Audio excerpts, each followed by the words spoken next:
Next, hello, and welcome to Addicted Like Us, a podcast discussing all things written by Krista and Becca Ritchie.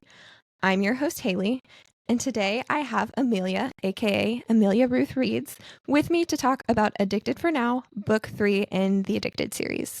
So last week, we covered part 1 and part 2 of Addicted for Now, and now we will be in part 2 of the discussion for Addicted for Now, which talks about part 3. Is everyone confused? A lot of numbers. A lot of parts, but this is the second half of the discussion for Addicted for Now, and we just cut it off at part 3 because that seemed easiest. As a quick recap, I'm Haley, a longtime reader and lover of Krista and Becca's work. I'm also a part-time illustrator, and I had the privilege of working on the special edition covers for the Like Us series. Now, I love to spend my time talking about all my favorite books, aka anything written by Krista and Becca. So the Addicted Like Us podcast was created so I could sit down with friends and discuss all of our thoughts. So allow me to reintroduce Amelia again. Hi, I'm Amelia. I started reading Krista and Becca, the Addicted series, end of 2021. And since then, I have made it through pretty much all of their backlist. I have just a few titles left, and I'm trying to prolong that for as long as possible. Lily's a character that I immediately related to upon reading, and then later on in the series, Daisy is another character that just is very near and dear to me. Reading this series at the start of my 20s has been just such a comfort to me to have these characters and these stories to kind of guide me. And it's led me to find such a great community and so many friends. And I'm so grateful. It's such a gift. And Krista and Becca are such a gift. And I'm so grateful to be on this podcast with Haley today. I'm so grateful to have you. It's like, yes, I love the community that I have found just through like these specific authors. Like it's so beautiful. Everyone's so sweet. I have so many beautiful friends and just rock star friends. We we've just spent 2.5 hours talking about the first half of Addicted for Now. Like you have sacrificed your Sunday afternoon to sit and talk with me about these books. You've taken amazing notes on this book. I appreciate the work and effort that you've put into joining me on this podcast. Thank you so much. And thank you to everyone who is listening, knowing that even if there are just a small handful of you listening to our chat, just means a lot to me. And I'm so very appreciative of all of you. I would truly rather be nowhere else today or any you. day. So I am having the best time. Good. I have had a fantastic time. You have had some excellent points to talk about in this book. I feel as though I just ramble. That is the requisite that you need to bring to this podcast. So you're perfect. Thank you. Yeah. Okay. So again, spoiler warning before we dive into the discussion. Massive spoiler warning. If you haven't read Addicted for Now, don't listen to this podcast. If you haven't read the first half of Addicted for Now, don't listen to this podcast. This is a deep dive. We're talking chapter by chapter, and you're going to experience spoilers. So come back when you've finished. And again, this is part 2. So make sure you listen to part 1 of the Addicted for Now episodes and then come back to this one and you'll be all caught up. So the quick recap, what happened at the beginning of Addicted for Now was basically that we've discovered that there is an anonymous texter that knows Lily's secret that she is a sex addict, and they have been tormenting Lily and Lo, threatening to expose their secret. And they've been trying to figure out who this person is. They went to Cancun for their spring break, and on their way back from the spring break, they found out that Lily's sex addiction was leaked.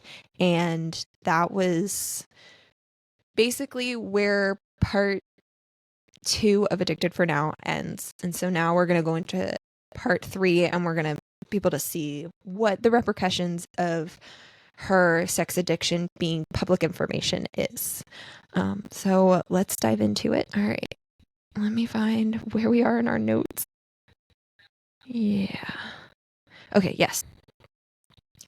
Big chapter. Such a good core 6 chapter. So like, you really just see them all together, in my opinion. Like, this is really one of the first times where they're all kind of a unit. Lily's asleep, so she's not there. But besides Lily, she's there in spirit. I know, we're like, this is a great core 6 moment. This is actually core 5, but okay. 5. So great. It's fine. But so they land. They're off the plane now from Cancun, and they were initially going to head back to their house, and they find out that the paparazzi have blocked their home. So they end up going to Reich's apartment to kind of hide out, because at this point, no one knows Reich. The media don't know that Reich is Lo's brother. They're not going to look there. So that's kind of their safe haven. So they get there, and Daisy's still very much in the dark about what's going on, because up until this point, she had no idea about Lily's sex addiction. She found out on the plane. So she has a lot of questions about what's going on. And so she asks Lo if there's anything specific that happened that caused Lily to become a sex addict. Yeah, that's a big question that they're all... Lily and Ricochet was trying to figure that out. Like, her first meeting with Dr. Banning was like, let's get down to brass tacks. Well, why am I this way? Right. So, I mean, it's a completely valid question for all of them to have, but especially Daisy, because she's like brand new to this. And so Lo kind of just starts breaking down parts of his and Lily's childhood and teen years that led them to this point. And we see this from Lily's point of view in Ricochet, when her and Dr. Banning kind of come to this realization.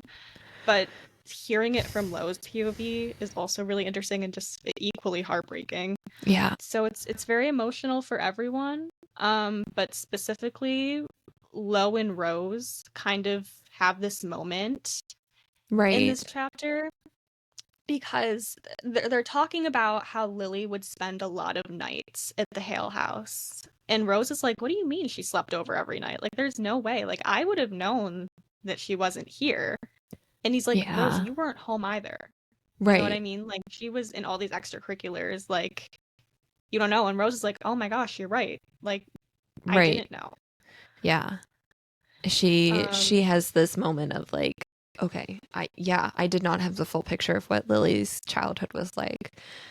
Lo has to tell me. God, I'm sure Rose was like, why is Lo telling me this? I should have known. Why was it Lauren? I also thought it was interesting too. There's a moment with Lo and Reich where like Reich is asking a question. Someone asks him a question, and Reich was like, don't be so sensitive, Lo.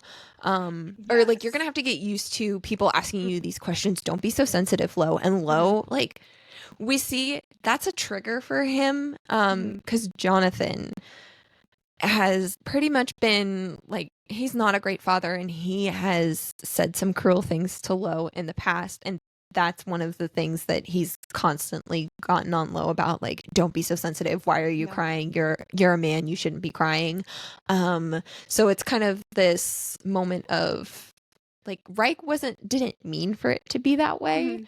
And I like that, like, I don't like that Lo it is a sensitive topic for Lo, so he catches it. What I do like is that Reich recognizes that moment of it's almost like an immediate thing, because I think Lo maybe gets a little defensive about it. Right. He like makes a comment, but it's like a knee-jerk reaction, honestly, to Reich. He's like, he's not this is triggering to him. Yeah, but he doesn't explain the fact that it's triggering. Reich just recognizes. Right. Oh crap, you're right. I sound like Jonathan right now. And he's like, no, you're right.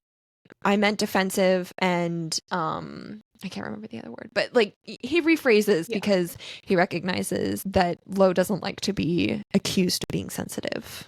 Thanks to Jonathan. Big brother moment. Like, because they're still learning each other's like triggers and boundaries and everything. Yeah, for sure. The fact that he's able to clock it so fast that he's like, oh, that was a mistake. Right. Like, I did not mean it like that. Let me rephrase. But yeah. So the ending to this chapter. There's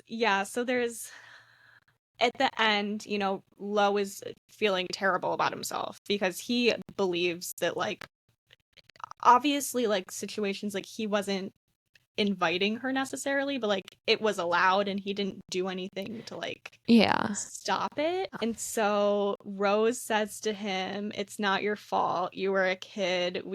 And just that coming from Rose too, like Rose being the one to say that to him, Yes. I think it means more coming from her than it Right. would from anyone else. Right. Because this is Lily's closest sister. She is closest to Rose of all three of her sisters. And Rose is aware of the fact that Lily has been, like, this is painful for Lily, like living with the sex addiction, that she lived this life where unfortunately she became a sex addict, and Lo feels guilty for enabling her, but to have that family member, that close family member, be like, it's not your fault, like, you feel guilty for this, but I don't think you should, I don't blame you for this.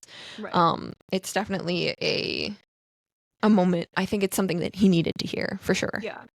And I think it's something too, like, again, not to get into later books, but I think that this is a turning point moment for Rose too, kind of in her viewpoint of Lo's role in their life as kids. Right. Yeah. Like, Yeah. she kind of viewed it as something different, like, oh, he was trying to take my sister from me, but that really wasn't the case. Like, it was really that Lily didn't have anywhere to go. Right. He was like, that was truly her only person. Even her own family didn't want her at that point. And Lo was basically her family growing up. Yeah. So it's a very emotional chapter. Oh yeah. And it's a horrible, difficult conversation, but it's one that definitely needed to happen for sure for them to move forward. Yeah. And I love that, like, the rest of them are all reassuring Lo at that moment.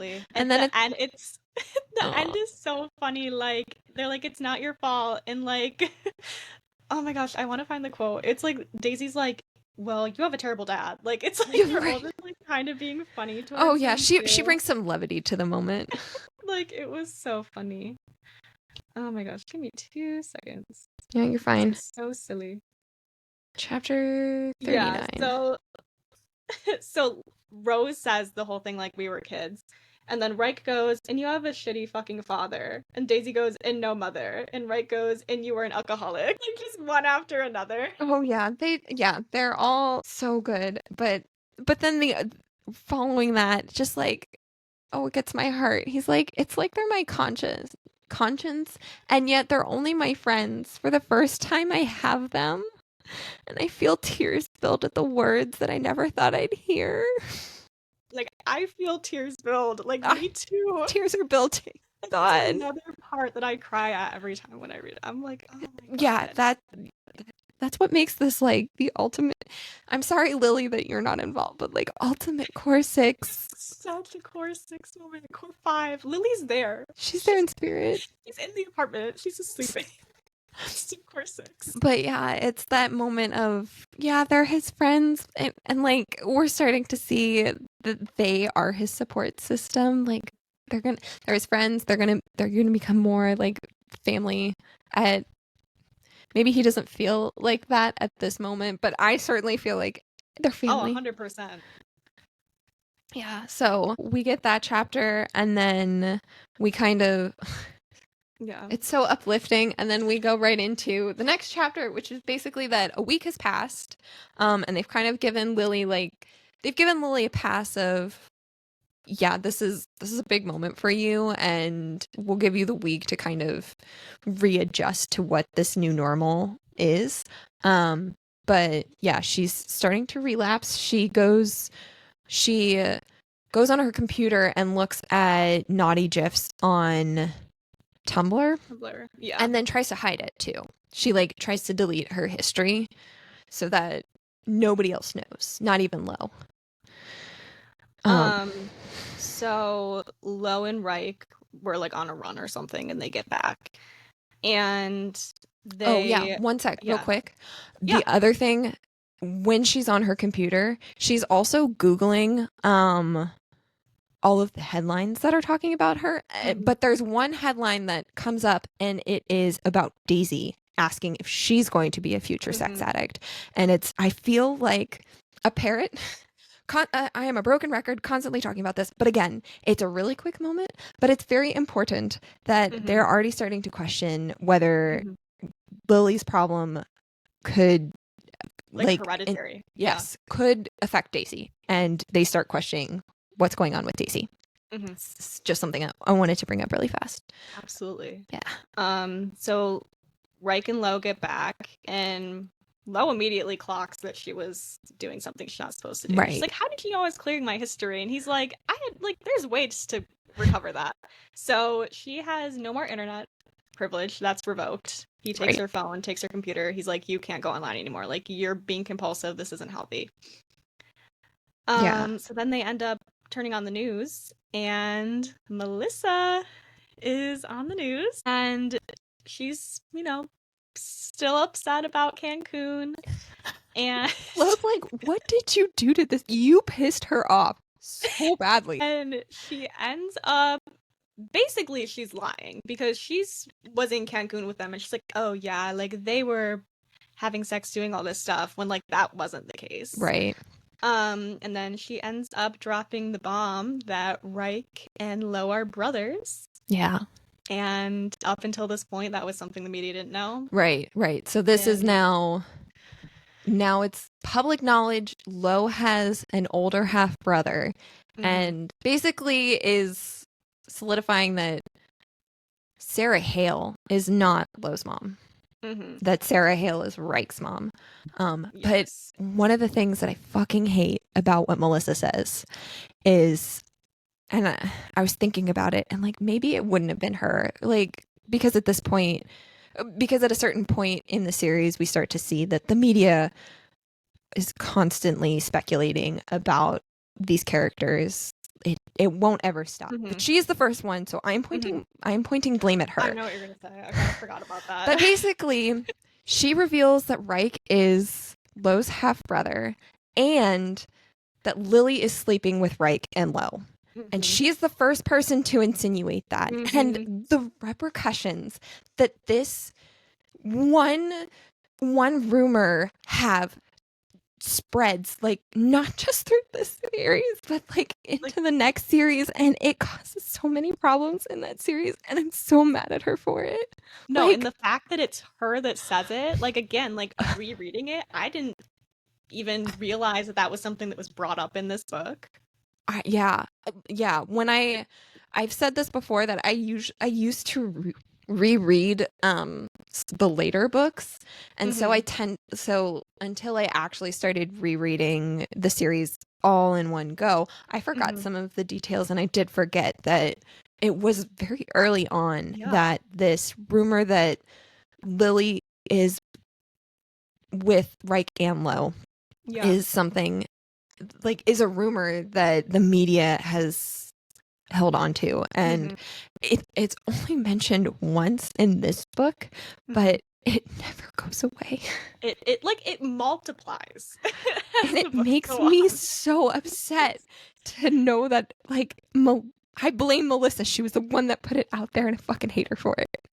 Well, and even like her saying it, like, obviously people are gonna be like, oh, she's credible, she watched it, she's a first-hand witness. Yeah, like, I spent time, so yeah, okay, good. Thank you for providing logic so that I can blame her, and it's not just like, oh, well, she was, like, it is her fault. Yes, it is her fault. She is a credible source to say that I was with them, I spent time with them, and I dated, and I was, like, with Reich, and I know his sex life. It's not just, like, media speculation that they could cut. Like, yeah, okay, good. Yeah. Thank you for giving me a real reason. Literally the worst. Remember when I was like, oh, I kind of feel bad for her in Cancun for some of these moments? All of that's erased. Yeah, completely erased. I don't know if you could see, I was tearing up, like, talking about that. Oh my God, no. I'm so mad at her for it. No, because it truly snowballs. And it does. And it doesn't stop. It never stops. So many issues for so many characters. Yes, like, it's so far reaching at this point. It's not just like, in this moment, it's Reich, Lily, and Lo that are affected, but it won't just affect them. So many lives and characters are affected, and it's Fuck you, Melissa. Can't deal with it. Like, Okay. don't make me angry. Yeah, no. Like, I've got the angry tears and ooh. Okay. Oh my god, no. Yeah. So the next chapter is they're finally at the Villanova house. They're meeting with Greg and Samantha for the first time, and they fucking suck. Like, they don't speak to either of them. The lawyers speak to them the whole time. Well, and the one time that Samantha does talk to Lily, because Lily's trying so hard the whole time She's to like so get apologetic. someone to talk to her, and she's like, Samantha, she's like, I'm so sorry. And Samantha essentially is like, you're disgusting. Like, And her telling Lo, worst. like looking at Lo You and being could like, do you could do better. Fuck you. Literally? How dare you?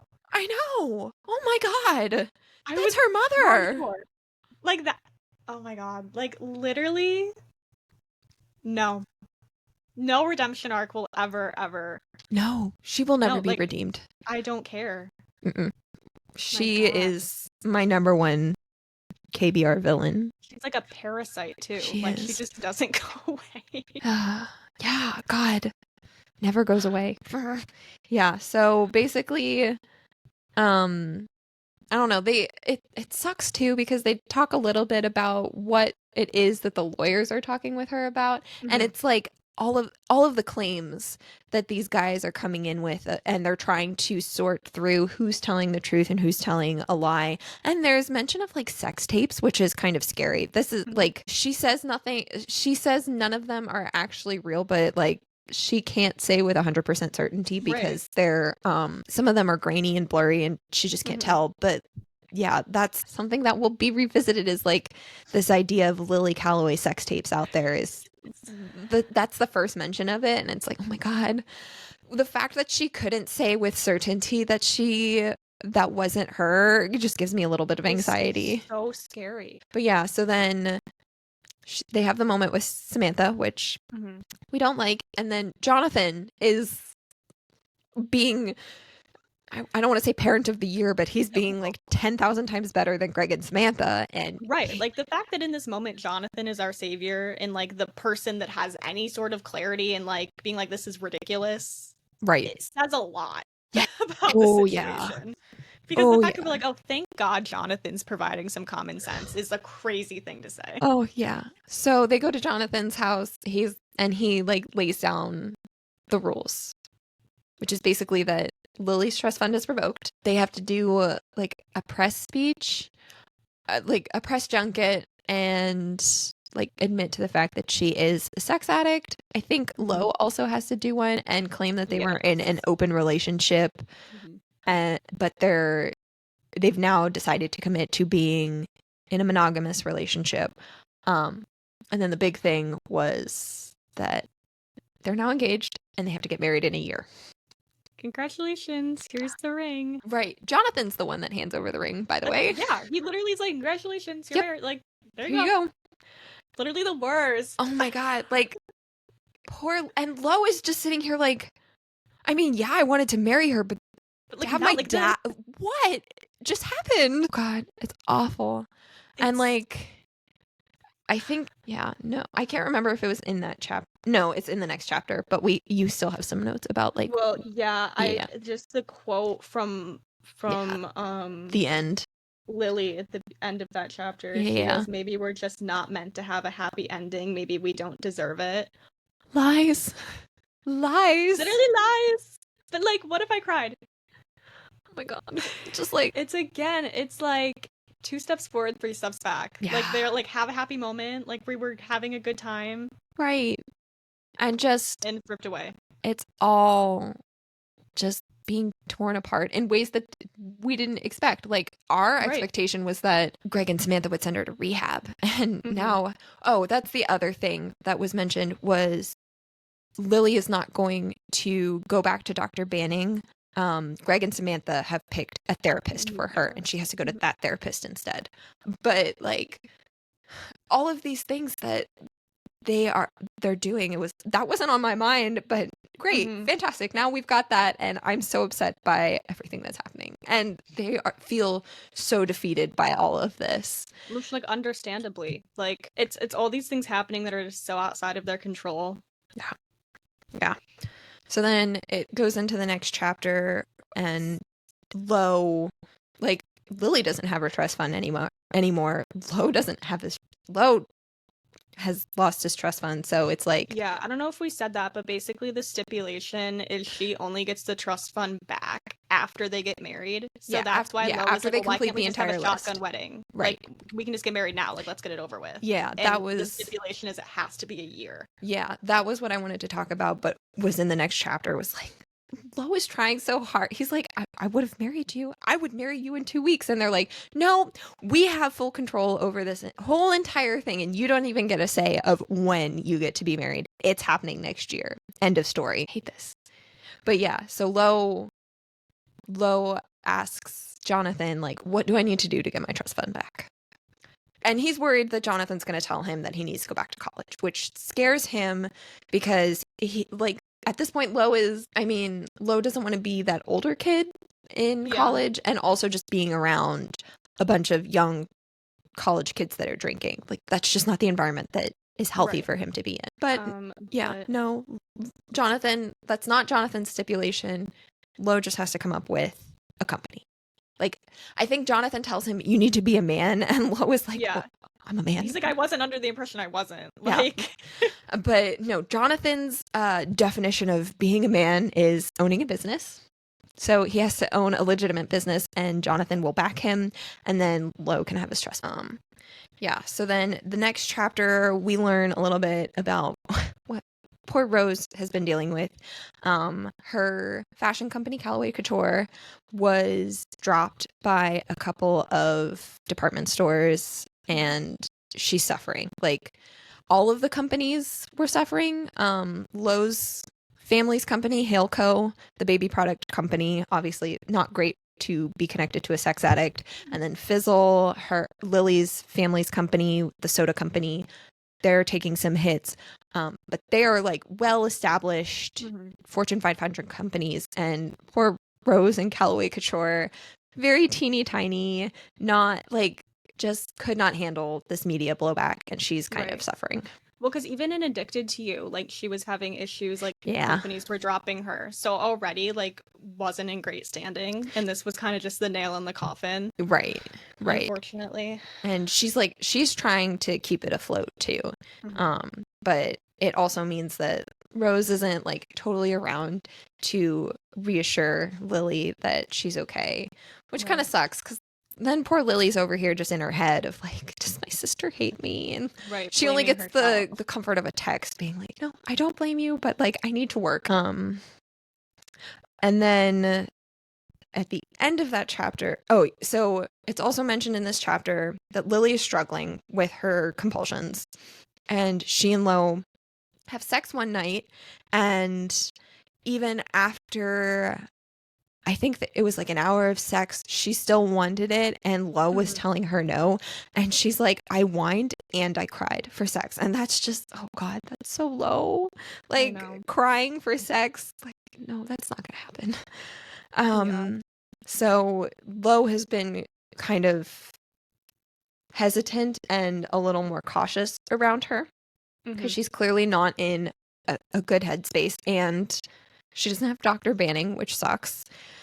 So Lily takes a bath and she starts fantasizing about a memory. I think it's Christmas time, and she and Lo, it was some kind of Christmas party in high school.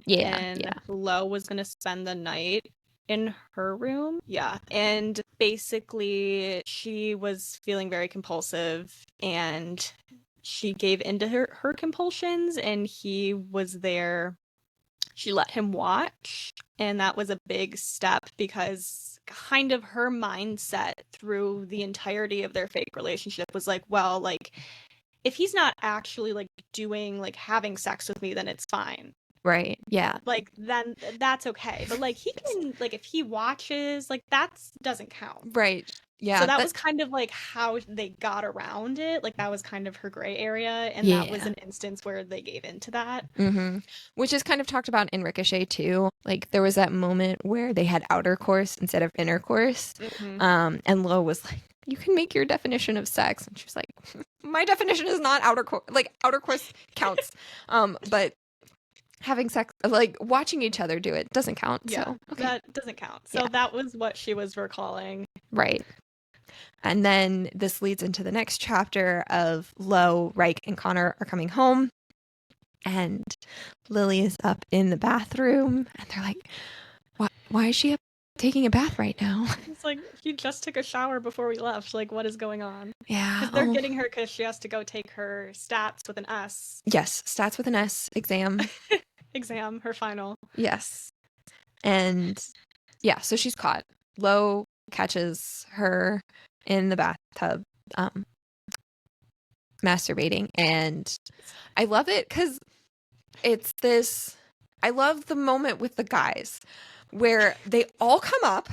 I know. I think what they were first fearful of was that she was hurting herself. Right, yes. They were worried because one of the things that we'll start to see, like that we have started to see with her and we will continue to see, is Lily suffers from anxiety and depression. And a lot of her low moments happen in a bathtub. And she was in the bathtub, so like their first thought is, oh my God, she's been having this like incredibly hard time. She could be in the bathtub hurting herself. So they run up, they're all running up, and then they discover that no, she was actually she was fine. She was just self-love. And Connor immediately turns around. He's like, Rose would kill me for seeing her sister like this.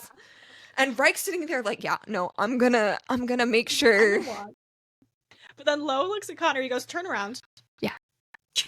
He's like, I want her to sit in this moment. Yes, you need to turn around. And Connor's like, I can't do this. Rose would kill. But I think, I can't remember if he does actually turn around, but he does nod to Lo, like, you are doing the right thing in this moment. Lo is not used to laying down the law with her this hard.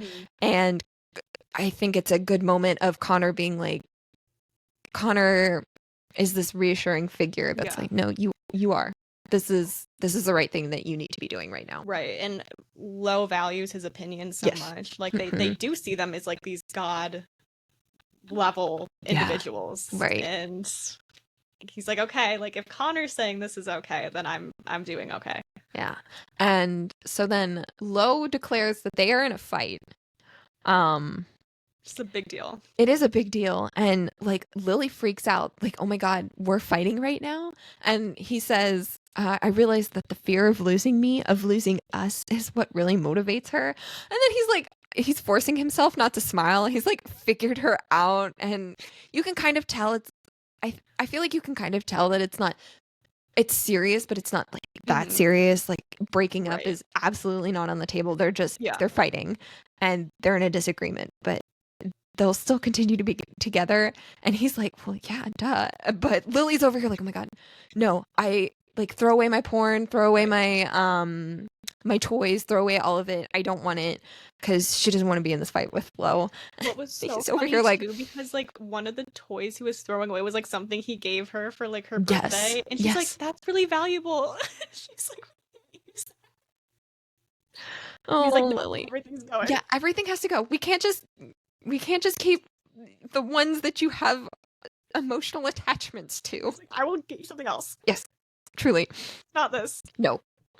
Yeah. So then Lily goes to take her stats exam, and she walks in. I think she walks in late.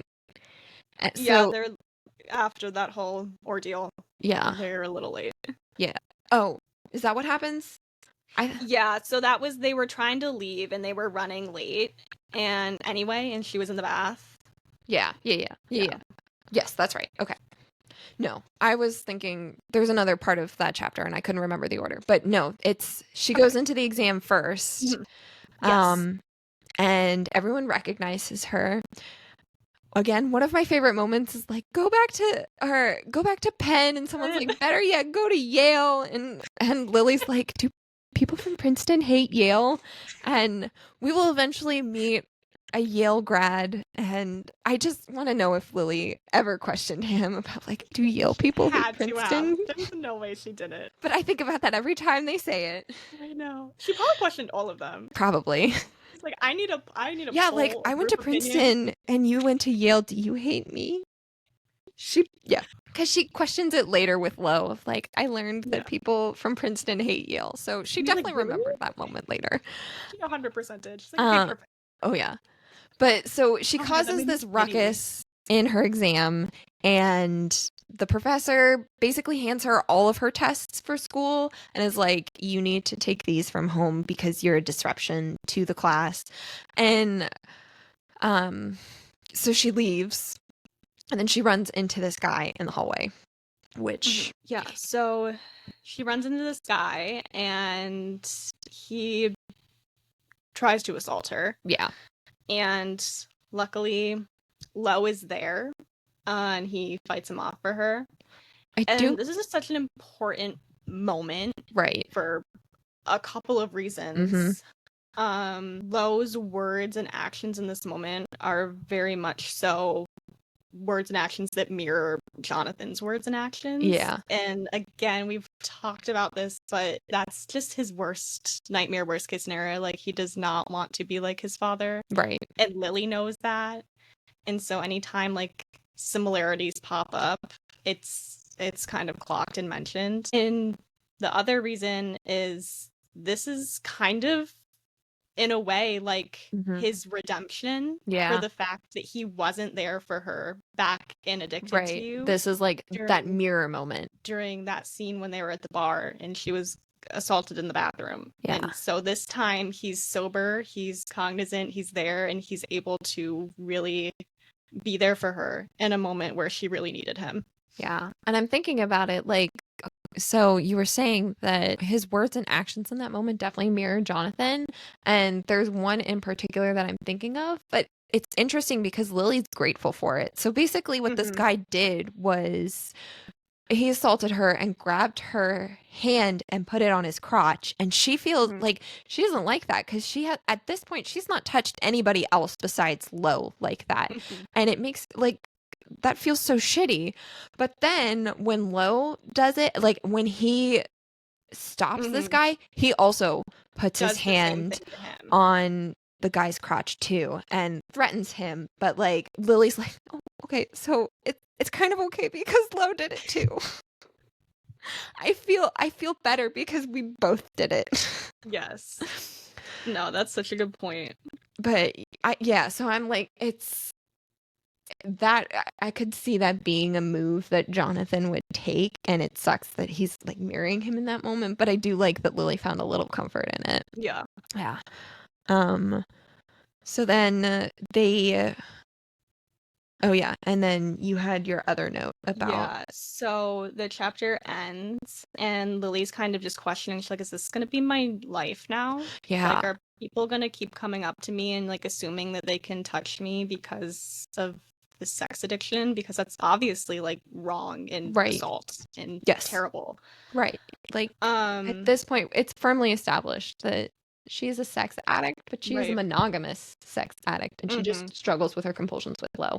Like, so she's like, will this keep happening, or, like, will eventually the media lose interest? And it's so hard to read because, like, like, all of these things that are going to continue happening in the series, and, like, this is truly just the beginning. Yeah, we've been busy saying this book is the beginning of it all. Like, I'm so sorry. But, like, it is, like, it really is, like, the start of everything. Yeah. So another rough one, but also, like, important. I do love that moment of Lo just being there for her. Me too. So then we get the next chapter, and Lily is taking her exam, and Sebastian is there watching her. Like, at this point, it's not even like she memorized the exams, like, or the questions. She legit just has the exams and is bubbling them in, like, full on cheating at this point. Well, and Sebastian's the worst too, because he's like, this would go a lot faster if you let me just bubble in the other tests. Bubble the other ones. That's fine. Like, oh, God. It's just like, at least let me cheat myself. Right. We don't like Sebastian. But then Connor shows up and they hide her exams, and Sebastian and Connor kind of have this moment. And well, Connor, they stuff it in the couch cushion, and Connor sits Connor down. sits He's down. like, Lily, am I sitting on your porn right now? And she's like,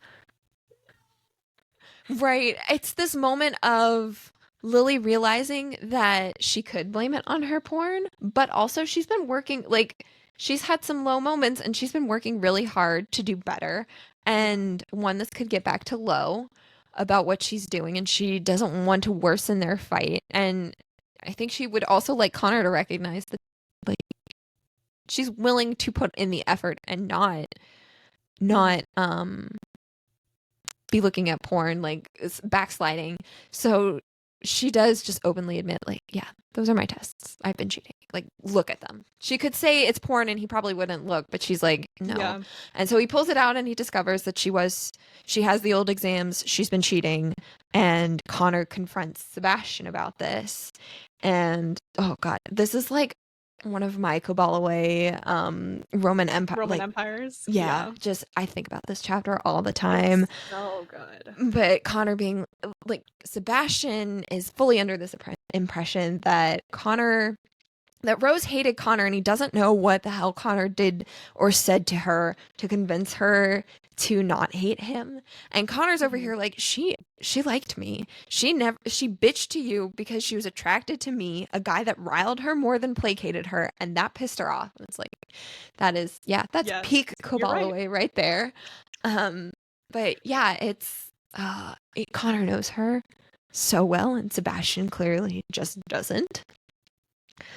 And so then Rose comes home and sees that Lily's cheating, and Sebastian's over here trying to frame Connor. Like, Sebastian has the pack of cigarettes, and Connor's like, Rose doesn't like you smoking in the house. Why are you doing this?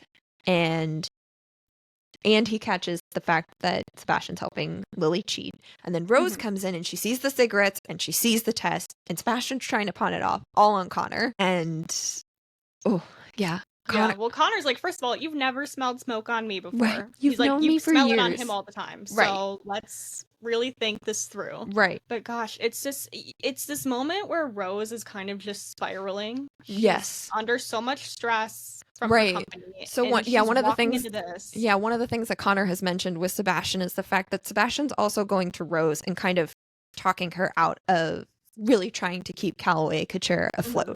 He's basically convincing her that she's done, and Connor's not that way. Right. He's like you are talking to her and then you return her to me broken. And he's like, and I have to put the pieces back together. She speaks in these idioms that I don't understand, and I have to piece it all back together. I can't.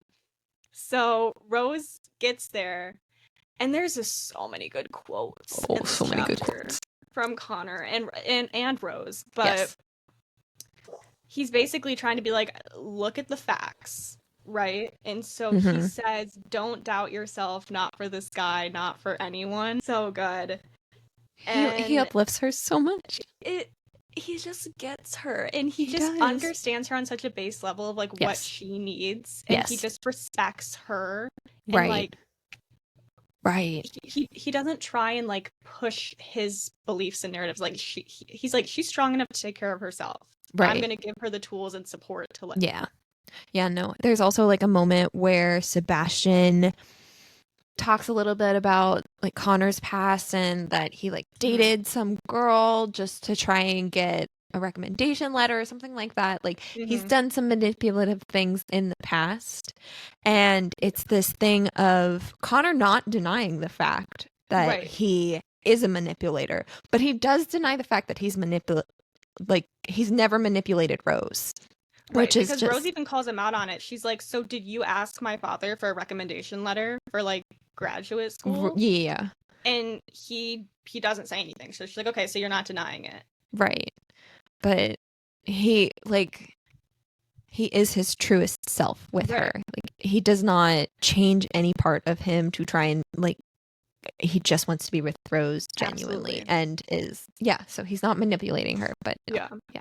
And then at the end of that chapter, I think, is again another moment where you were talking about how he just gets her and respects her. So Yeah. they kick Sebastian, like they decide that, I think you go ahead with your quote, because I think there was one more quote, like yeah, right before Sebastian leaves. yeah, And the best one. Sebastian is like trying everything at this point to like Yes. get Rose to like take his side and be like, don't kick me out of your life, like please.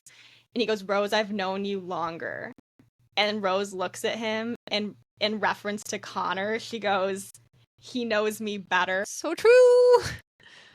Like truer words. What do you mean? I can't. Oh yeah, so good. And I think she gains so much respect for Connor, like Yeah. in this chapter and this moment too. Yeah. But again, like this whole thing of Connor knowing her, at the very end, Sebastian leaves and Connor decides that he's going to help Lily pass her exams. And Rose like needs to decompress a little, because this has just been a crazy moment. And she's basically lost her best friend, her childhood best friend. And has discovered that her sister is been struggling, like to the point that she's resorted to cheating. And she does apologize to Lily. She's like, I'm sorry I haven't been here for you, but like, I will be here now. Been there, but I'm here now. Sister moment.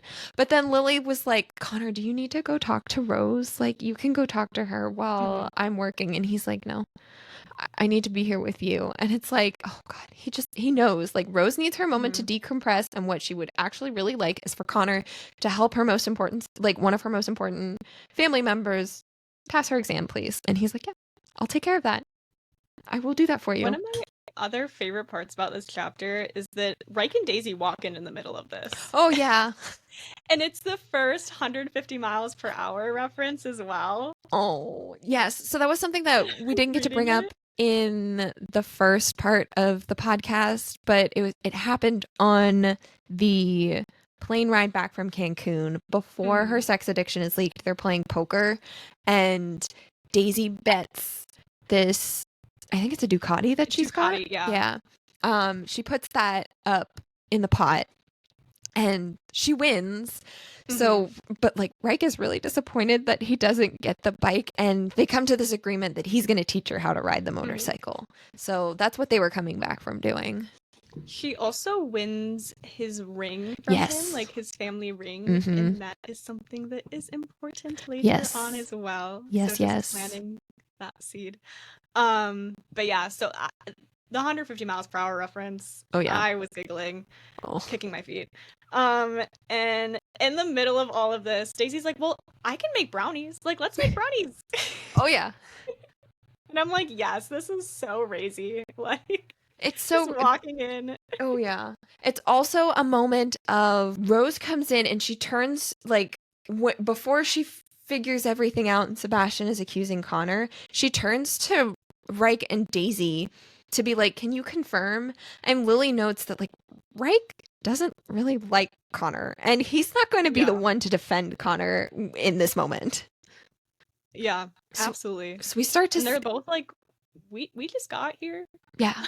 Yeah, no, but like even still, like they're at this point, Reich doesn't necessarily feel the sense of loyalty to Connor.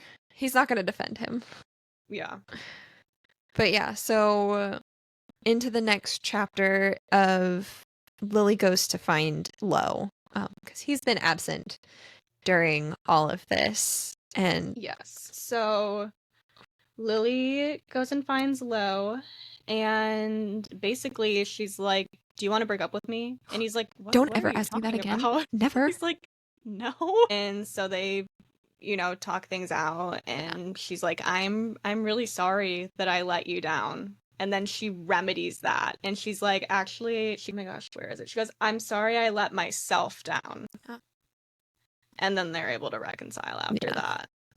But yeah, I love that she just amended that. She was like, wait, like that wasn't the problem. Like he wasn't upset about like himself. He was upset about me hurting myself. Yeah.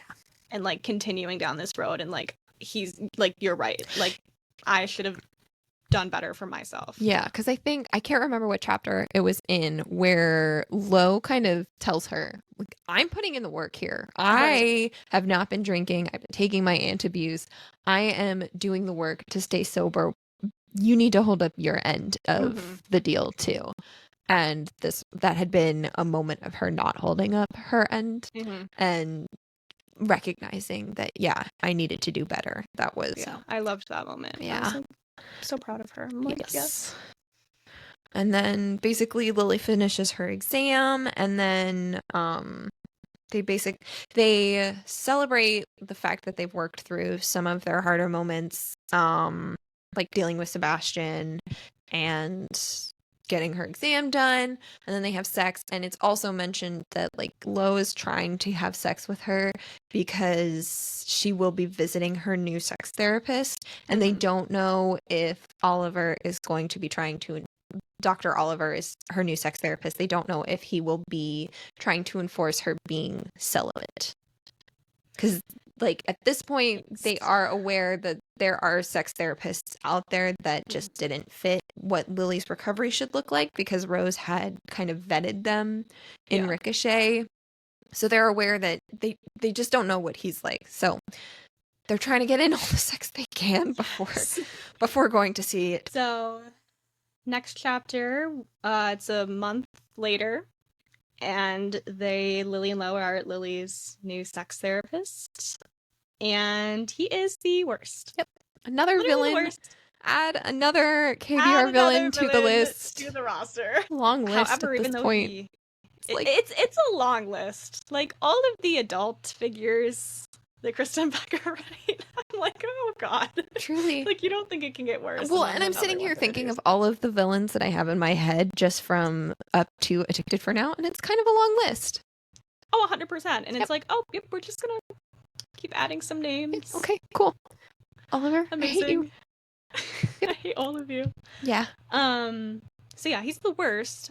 But as much as I hate reading these chapters where Oliver is her therapist, I do think that it is so important, just the dichotomy and the polar oppositeness between him and Dr. Banning. Yeah. And just seeing that and like realizing like Rose put so much work into finding like the perfect therapist for Lily, and like it could have so easily like been a different story. And like, not to make it about Rose, but also just thinking about like, did she put up with this? Like, she also had to go through this too, to uncover whether they would be a good fit for Lily. Just, you appreciate there's a lot to appreciate with the work that Rose put in. And it also makes you it puts Dr. Banning on such a higher pedestal. Such a higher pedestal. Like, oh god, I miss her. I know, bring her back. Yeah, so then this bleeds into the next chapter. It's another horrific chapter to read. We witness Lily receiving shock therapy. What's the word he uses? It's like deviant. He's like, I'm going to shock the deviant out of you. Yeah. So he has her look at porn. Yeah.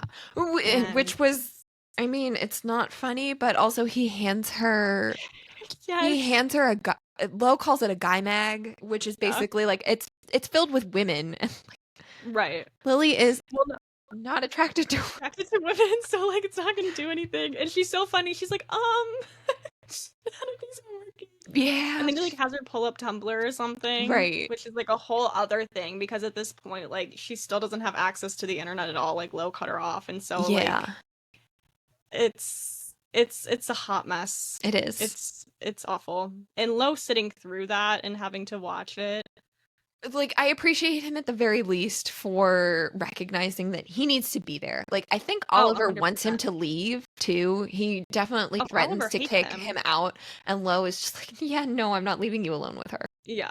So next chapter, Lily and Lo are driving back home from therapy, and on the drive home, Lo confesses to Lily that while he was in rehab, they had doctors there that did tests on his liver. Yeah. And he tells her that if he continues drinking, like if he starts drinking again, like the damage on his liver is going to be irreparable. And that's really difficult for Lily to hear. And she's kind of just like being like, I didn't know, like I was enabling you. Like I was killing you. Yes. And he's like, well, like let's not, like your addiction was like I was enabling you just as much. Yeah. He's like, there is nothing to say that like a man could have, you could have been killed, like you could have been raped, like all these terrible things could have happened. Like I think that we just need to both forgive each other. Yes. And like we can't be like collecting all of these horrible things and trying to hold on to them as like I was the worst versus you were better than, like, no, we were equally culpable and we just need to accept that and move forward. Right. We need to just move forward. Yeah. So then he goes on to just kind of like reinforce the fact that she's not a deviant.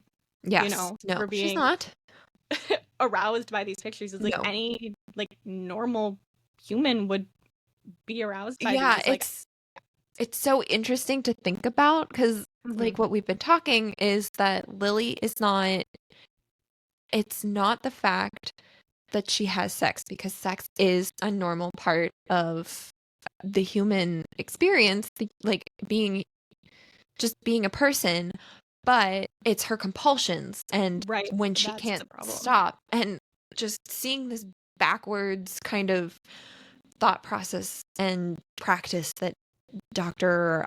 Evans has with, if you're aroused then you're deviant. Like, are you kidding me? Everybody gets aroused. Exactly. He's like, Lily, like I was turned on by these pictures too. Yeah. Like that doesn't make me like I'm not a deviant. You're not a deviant.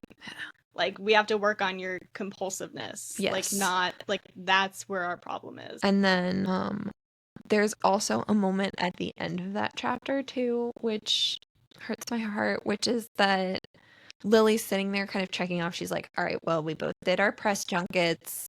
I'm going to the therapist that my parents told me to. We're going to get married in a year, and then my parents are going to forgive me. And like, we're getting there. And Lo's like, okay, but does checking off all of these things automatically mean that Greg and Samantha are going to forgive you? And she's like, what do you mean? Yes, of course they are. Like, that thought hadn't occurred to her, that her parents could be like, could hold a deeper grudge. And I hate that for her. Just like, I know. Oh God, I could be doing all of this and putting myself through all of this, and they don't even forgive me at the end of it.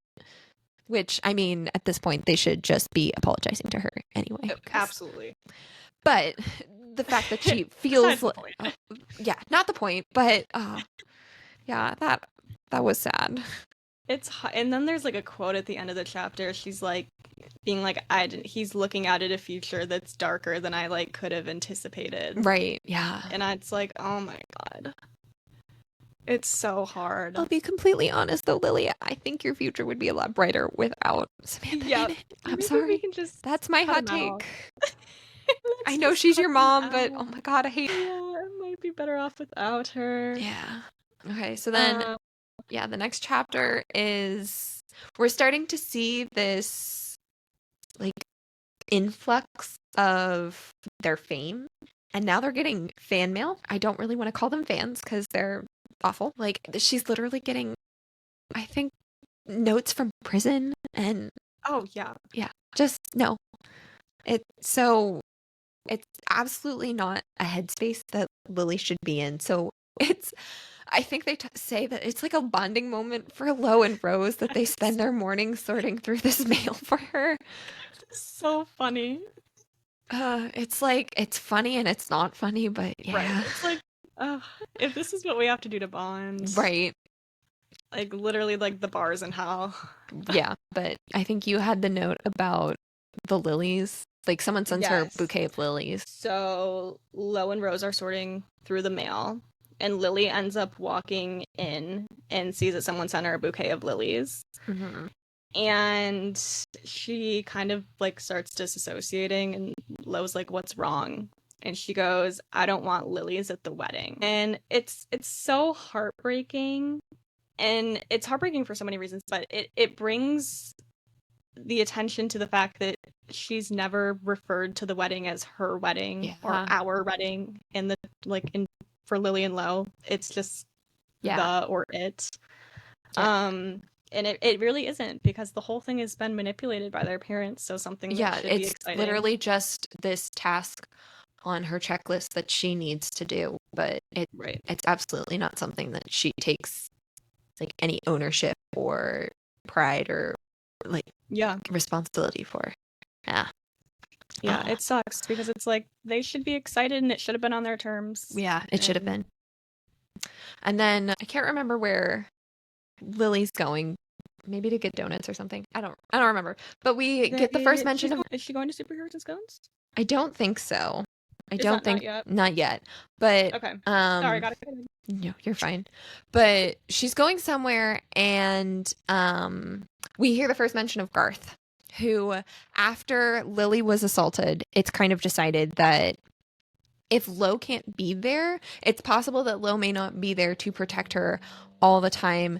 They really need to consider getting bodyguards for the sisters. And so Lily gets Garth, and he is her bodyguard. And they did, like, he is a guy, and it was like this worry of, could Lily be around this 24/7 bodyguard that's a male? And they like make sure, poor Garth, they make sure to pick the ugliest guy, and she's like, he smells like cheese, or like smells like onions or something. He smells bad. And it's like, oh, poor Garth, like, but we love him. He is a figure that is very important, and this is the first time we meet him, and this is, again, a very important moment, because we start to see bodyguards being incorporated into their... Smiling? Yeah, bodyguards are very important. Looking at him right there. Oh, yeah. I'm just staring right there. I'm staring right there. Okay. So then, this is a big chapter, so, well... This is a couple of big chapters that are coming, but yeah, Lo and Reich are going rock climbing, and it's a good Reich and Lo moment. Yeah, so they are on their way to go rock climbing, and on the drive there, Lo gets a call from Jonathan saying that he needs to stop everything and go over to his house because he's found out who the leak is. Yeah. And Reich is immediately like, don't go. And that just leads them into another argument about Jonathan, because Jonathan is obviously a huge trigger for Reich, or for Lo and Reich, but for Lo. And Reich is like, why do you like keep trying to have a relationship with him? Like, why do you keep going back to him? Like, he just doesn't get it. Mm-hmm. And there's this moment where Lo is like, because he's my father. And then Reich goes, he's our father. And it's like, oh my god. Yeah. It's hard, because like up until we saw it a little bit in Addicted to You, but for the most part, we really don't see Reich and Jonathan interacting too much. And we learned a little bit of the way that Jonathan treated Sarah and Reich in Addicted to You before we really knew anything. But like, I feel like after that moment, we don't really get a lot more information about what Reich's relationship with Jonathan is. And it's so like having that reminder of, he's not just Lo's dad, he's also Reich's dad too. And there's a complicated relationship there too. So they keep going on in this argument, and Reich eventually reaches a point. He's like, I'm gonna say this to you right now, and he's like, and I'm gonna be the first person to say it to you, but I'm not the first person who's been thinking it. And he just point blank tells Lo that Jonathan is abusive towards him. Yeah. And Lo, you know, he understands this, but I think hearing someone say it to him for the first time really hits him. Yeah. And for like further clarity, it's not that he physically abuses him, which I understand that like that kind of domestic violence can, like, it can be skewed, but it's also a little complicated because it's verbal abuse. So it's not Right. even like you can point to this action and be like, that's abusive. It's just the way he talks to him, which I can Right. see that being something that Lo would struggle to be able to point to and be like, yeah, of course, he's verbally abusive to me. Absolutely. That's such a good point, because I feel like a lot of the time too, like some of the things that Jonathan like says to him, like he doesn't really clock it Yeah. as being abusive right away. And Yeah, it's not it's until just we like get what his dad does. right. And it's like not until we get other POVs from other characters like watching it go down that you Yeah. really see that people are like, that's not okay. Yeah. Yeah. And it's like times where Lo just like brushes it off and keeps going. But So yeah.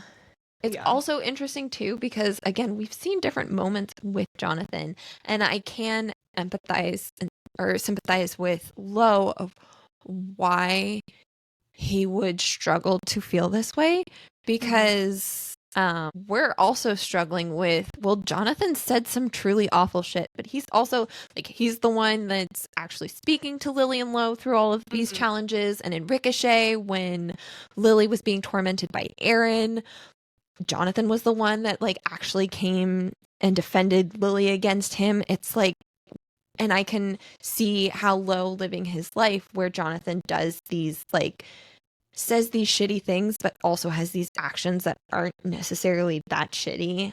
It's confusing. I can see that being very confusing for him. Yeah, and it as you said, like it's very confusing as a reader too. Like I constantly, like when reading the series, I go so back and forth about how I feel about Jonathan, and that's something that I is going to, play a bigger role as the series goes on, and even like into like a series, like it's still brought up about Jonathan. Like, was he good? Was he bad? Like, is there somewhere in the middle? Like, I think Krista and Becca do such a good job writing his character. Yeah, because he's he very really nuanced. Is It's multi-layered. very, yes. So anyway, Reich asks Lo, Yeah. he's like, if I go, like, I don't want to see Jonathan. I don't like him. I choose not to engage with him. But if I go with you right now, do you think that me being there will cause him to lay off of you? And Lo says yes. And so Jonathan goes. And the chapter ends with this quote. And it's from Lo, and he says, "In this moment, I truly feel like I have a brother, one that's probably too good for me." And it's just such a huge moment because I think it's the first moment where he acknowledges Reich as his brother in a way that's like not condescending. Yeah, and, like, yeah. You know what I mean? Like he truly is like, this is my brother. Yes. And the like, relationship is just like, it was so rocky from the start, and just seeing the growth that they go through to like actually considering themselves a brother. It's such a journey. Like the sibling dynamics in all of these books. Yeah, that's one thing that I love about Krista and Becca's writing is I'm very invested in the romance of a book. That's usually what brings me to reading a book.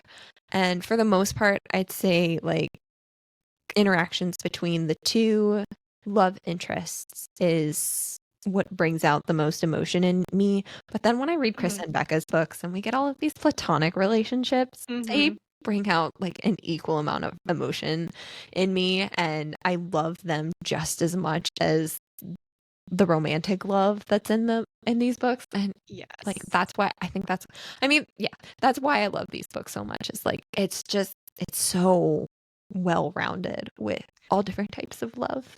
Absolutely. And I'm like saying, like, as I said at the beginning, like they're so real to me. Yeah. And like all the little friend groups and like little circles that pop up. Like I'm just so invested in everyone. So invested. All of I love seeing the dynamics. Like that's something that's catnip to me. And there are plenty of specific characters that I would love to see interacting with each other just because their dynamics are so interesting and I want more of it. Yes. Yeah. 100%. I agree. Okay, so this leads us into Reich and Lo at Jonathan's house. I can't remember if is this the moment when Lo types in the passcode, and it's his birthday. Like we see this one little. I can't remember if it's in this book or a later book. It's definitely mentioned at one point that Jonathan's like his gate key code is Lo's birthday. It's just, I feel it's like very it subtle, wasn't. but it's this moment of like, If it was this moment, I don't remember it. yeah, But you could be right. it very well could be in another one. I think it might be in a later book, but Fun fact. fun fact, spoiler. Yeah, it's The game's Lo's birthday. yeah. Yeah. So anyways, they get to Jonathan's house and he asks them to stay for lunch, so he's essentially trapping them there. Yeah. Of course. And Jonathan and Reich immediately are going at each other. He's saying bad things about Sarah, which valid.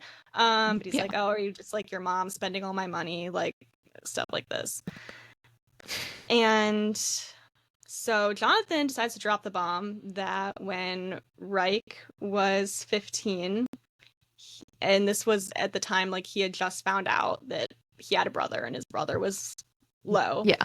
He asked Jonathan that if he could take back having Lauren, would he? And so the quote was, he asked me if I could take back the day that I fucked your mother, take back having you, would I? And Jonathan responds with, I told Reich that I would do it all over again. I have zero regrets in this lifetime or the next. And it's such an interesting thing to say because it's one of those instances where you see the good in Jonathan. Because yeah, this is one of those confusing moments. Yes, he's defending his son. He's saying, I love you in the way I can love you. I don't regret having you. But at the same time, you know, Lo's quick to realize that saying he has no regrets also means that all of those terrible things he said to him, like all that abuse, he doesn't regret that either. Nope. Yeah. So it's like there's this, it's again, as a reader, you're like, oh, like, yes, you stood up for him, but also you're terrible. Like, yeah. How do I feel? Yes. God. Jonathan, yeah, he's so complex and confusing. And poor, like, I sympathize with Lo so much because I'm over here trying to figure out my feelings for him too.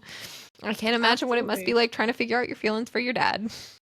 I've read the whole series and I don't know my feelings for Jonathan. Nope. Like, I still don't know. Lo, so Reich is over here worried that Lo is going to resent him for the fact that he essentially wishes that he wasn't alive, like back when he said those things. Yeah. But Lo doesn't feel any resentment toward Reich after hearing this because, and then this goes into the quote, he wished I wasn't alive, but truth is, I kind of did too, until I looked at Lily, until I talked to her. I don't think I could have survived this life without that girl. Oh my God. And it's another, just one of my favorite quotes. Yes, that's a good quote. It's so good. Like, she is... It's a comparison that Connor makes later on, but like if Lo and Lily would choose oxygen or each other, they'd choose each other. Like, it's just so very evident. I can't even like talk about that. So then there's just so much in this chapter that happens. Yes. But so obviously Haleco is a baby company. Right. So they're talking about, you know, the wedding, and Jonathan's like, and you know, soon like you'll give me grandkids and that'll be great promo for Haleco. Right. And Lo reveals to his father, he's like, I don't want to have kids. Yeah. Like, Jonathan's such an asshole. He goes, are you sterile? Like, oh my God. Oh, so sensitive, Jonathan. Thank you. Such tact. Cool. And this is the first time too that Reich has heard it too. Yeah. So Reich is kind of this has only been a discussion between Lo and Lily up until this point. And Lo even says that he's like, I've only talked about this with Lily because Lily's the only person that matters in this conversation. I thought it was interesting too in this moment because like I was looking for it to see it as a parallel, and it wasn't quite the parallel I was looking for. So I thought it was interesting that I think he says something along the lines of, I don't want these kids to end up like you, or or like me. Us. Yeah. Which there's a different comparison more with Lo to his dad. Like Lo doesn't want to be his dad. So I was surprised to see that it wasn't that was worrying him at the beginning, that it was more just that his future kids could turn out like Lo or like Jonathan. Yeah. But which is, I mean, it's 100% a yeah, valid concern. definitely. It's like, you know, something that we're again gonna see. I will say, just like About. I think what surprised me too is just like knowing who his future kids are. I'm like, I could never see them as Jonathan. That is the least concerned I feel. Right, like you got nothing to worry about. Nope, nothing at all. Oh my god, I love them. Yeah. Shout out to second gen. Yes. So good. So anyway, the chapter ends and, you know, Jonathan's like, well, thank you for coming. I'm not going to tell you who the leak is. Which is like the whole purpose of them being there. The whole purpose of them being there. And it's a moment that Jonathan kind of becomes vulnerable. He goes, he uses the word please. Yeah. He's like, I can't tell you. Like, please trust me. And so then there's the quote from Lo. Lo says, please. He doesn't use that word. And I know what I have to do. I have to trust him. Which is scary because it's, again, like, it's kind of like you feel this impending sense of doom while you're reading it because it's like, this must be really bad. Yeah. And then it also ends with Lo questioning, I don't know who he's protecting, me or him. And you're just sort of like, yeah, if Jonathan is feeling this way, this is very important to him. And this is out of his character. And why? What is this information? Which it's like, it's so frustrating the first time you're reading through it and you're like, oh my god, like, please just fucking tell us who this person was. Who betrayed them? I need to know who's causing all of this pain. I'm the worst at predicting anything, so I had no idea who it was the first time I was reading. Like, I had no clue. I wish I had that experience. But I read... So... Oh, well, you read out of order. I did read out of order. I read Kiss the Sky first. So I already know... I already knew who gave it away, and I was like, well... Don't recommend. I love that. I love that was your journey, though. Yeah. It was a very interesting journey. Oh my god. But no, I had no idea, and so I remember reading this for the first time, being like, "What? Who is it?" Like, yeah, it's been very tense. We wanted to know, and then we've been kind of distracted with all of the media and what Lily and Lo have had to go through, that we kind of forgot that, like, yeah, we still don't know who this guy is, and all of a sudden Jonathan's, I know, but never mind, I'm not telling you. Come over for some burgers. I'll throw in some trauma, and you actually won't leave knowing anything. Yeah, cool. That tracks. That tracks. Such a Jonathan-coded lunch. Oh honestly. Yeah. Oh yeah. Okay. It's like, sit down. We're gonna have burgers. Yeah, truly. Like, not even a quick lunch. Like, full-on burgers and fries. Yeah. Oh, Jonathan. I can't. That man. Oh yeah. So then we finally find out what Lo's business venture was, like what his business proposal and new company is going to be. Yes. Which is we get our first look at Hallway Comics and Superheroes and Scones. Yes. So, which is so exciting. Yes. Hallway Comics is Lo's company, which is a comics publishing company, and then Superheroes and Scones is like a combo of a comic book store and like a cafe diner kind of in place. I don't know what to call that. Yeah, it's like it's store connected to the building, so like Lo's office. Yeah, so the Hallway Comics is above Superheroes and Scones, and Superheroes and Scones is meant to be Lily's company. And so so it's meant for Lily. Yeah. And there's a quote, and he goes, "He found me happiness, and I think it's worth more than any silly engagement ring." Amen. And I'm like, you are so right. Yes. Because it's Lo giving her this like thing to look forward to. Right. Because Lily's just like not a jewelry person to begin with anyway. Like, absolutely, I can see comics being the way to her heart. So perfect. Absolutely. And there's a quote that I didn't write down, but basically she gets there and she's like walks into the offices and Superheroes and Scones. She goes, and I feel safe. She's like, there's this moment where I just feel safe. And I'm like, it is a safe place. Just, it is. I love that. Like, I want to go. Yeah, me too. Please I've been sitting here, fun fact, contemplating like all of the different art things that I want to make, and one of them for sure is like the front face of what Superheroes and Scones and Hallway Comics looks above it. I want that as like a print and then also to do Callaway Couture at some point. And you need to sell it, and I need it on my wall yesterday. Yeah, we're working on it. It's very much still in the back of my head, but yeah, like I want to be there so bad, and I'm so ready to like I want to go to there. Put it in actual like imagining. I wish it were real. The only way I can make it real is pretending through my art. And we love it. Thank you. So then Connor shows up to Superheroes and Scones to talk to Lily. Yeah. And that ends up leading into a conversation about bodyguards. Yeah. I think just real fast, like in general, this chapter I feel is just a very important chapter as far as like laying the foundation for what the next book is. This feels very big for going into Rose and Connor's book next. You get a lot of insight on how Connor thinks. It's a very interesting chapter to read. Yeah.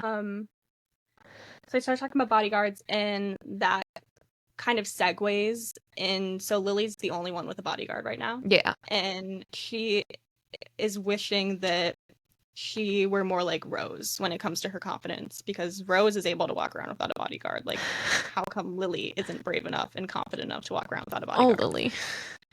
Which is not the case. No. And Connor comes in with the quote, "There's a difference between courage and..." That feels like Rose.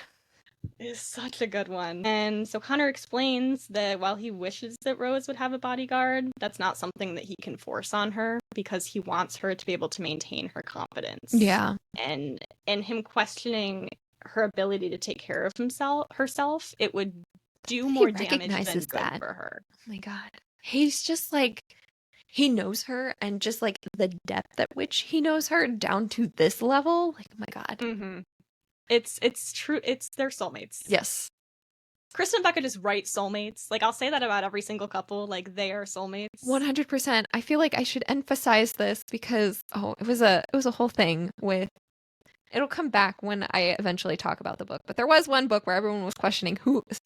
Something happened and everyone was like, "Who was it?" And I'm sitting here like, Krista and Becca are self-proclaimed writers of soulmate love. Like, that is a thing, and we can rest easy knowing that the soulmates will be happy and together at the end of all of this. Just know that. Know that, and don't ever question it.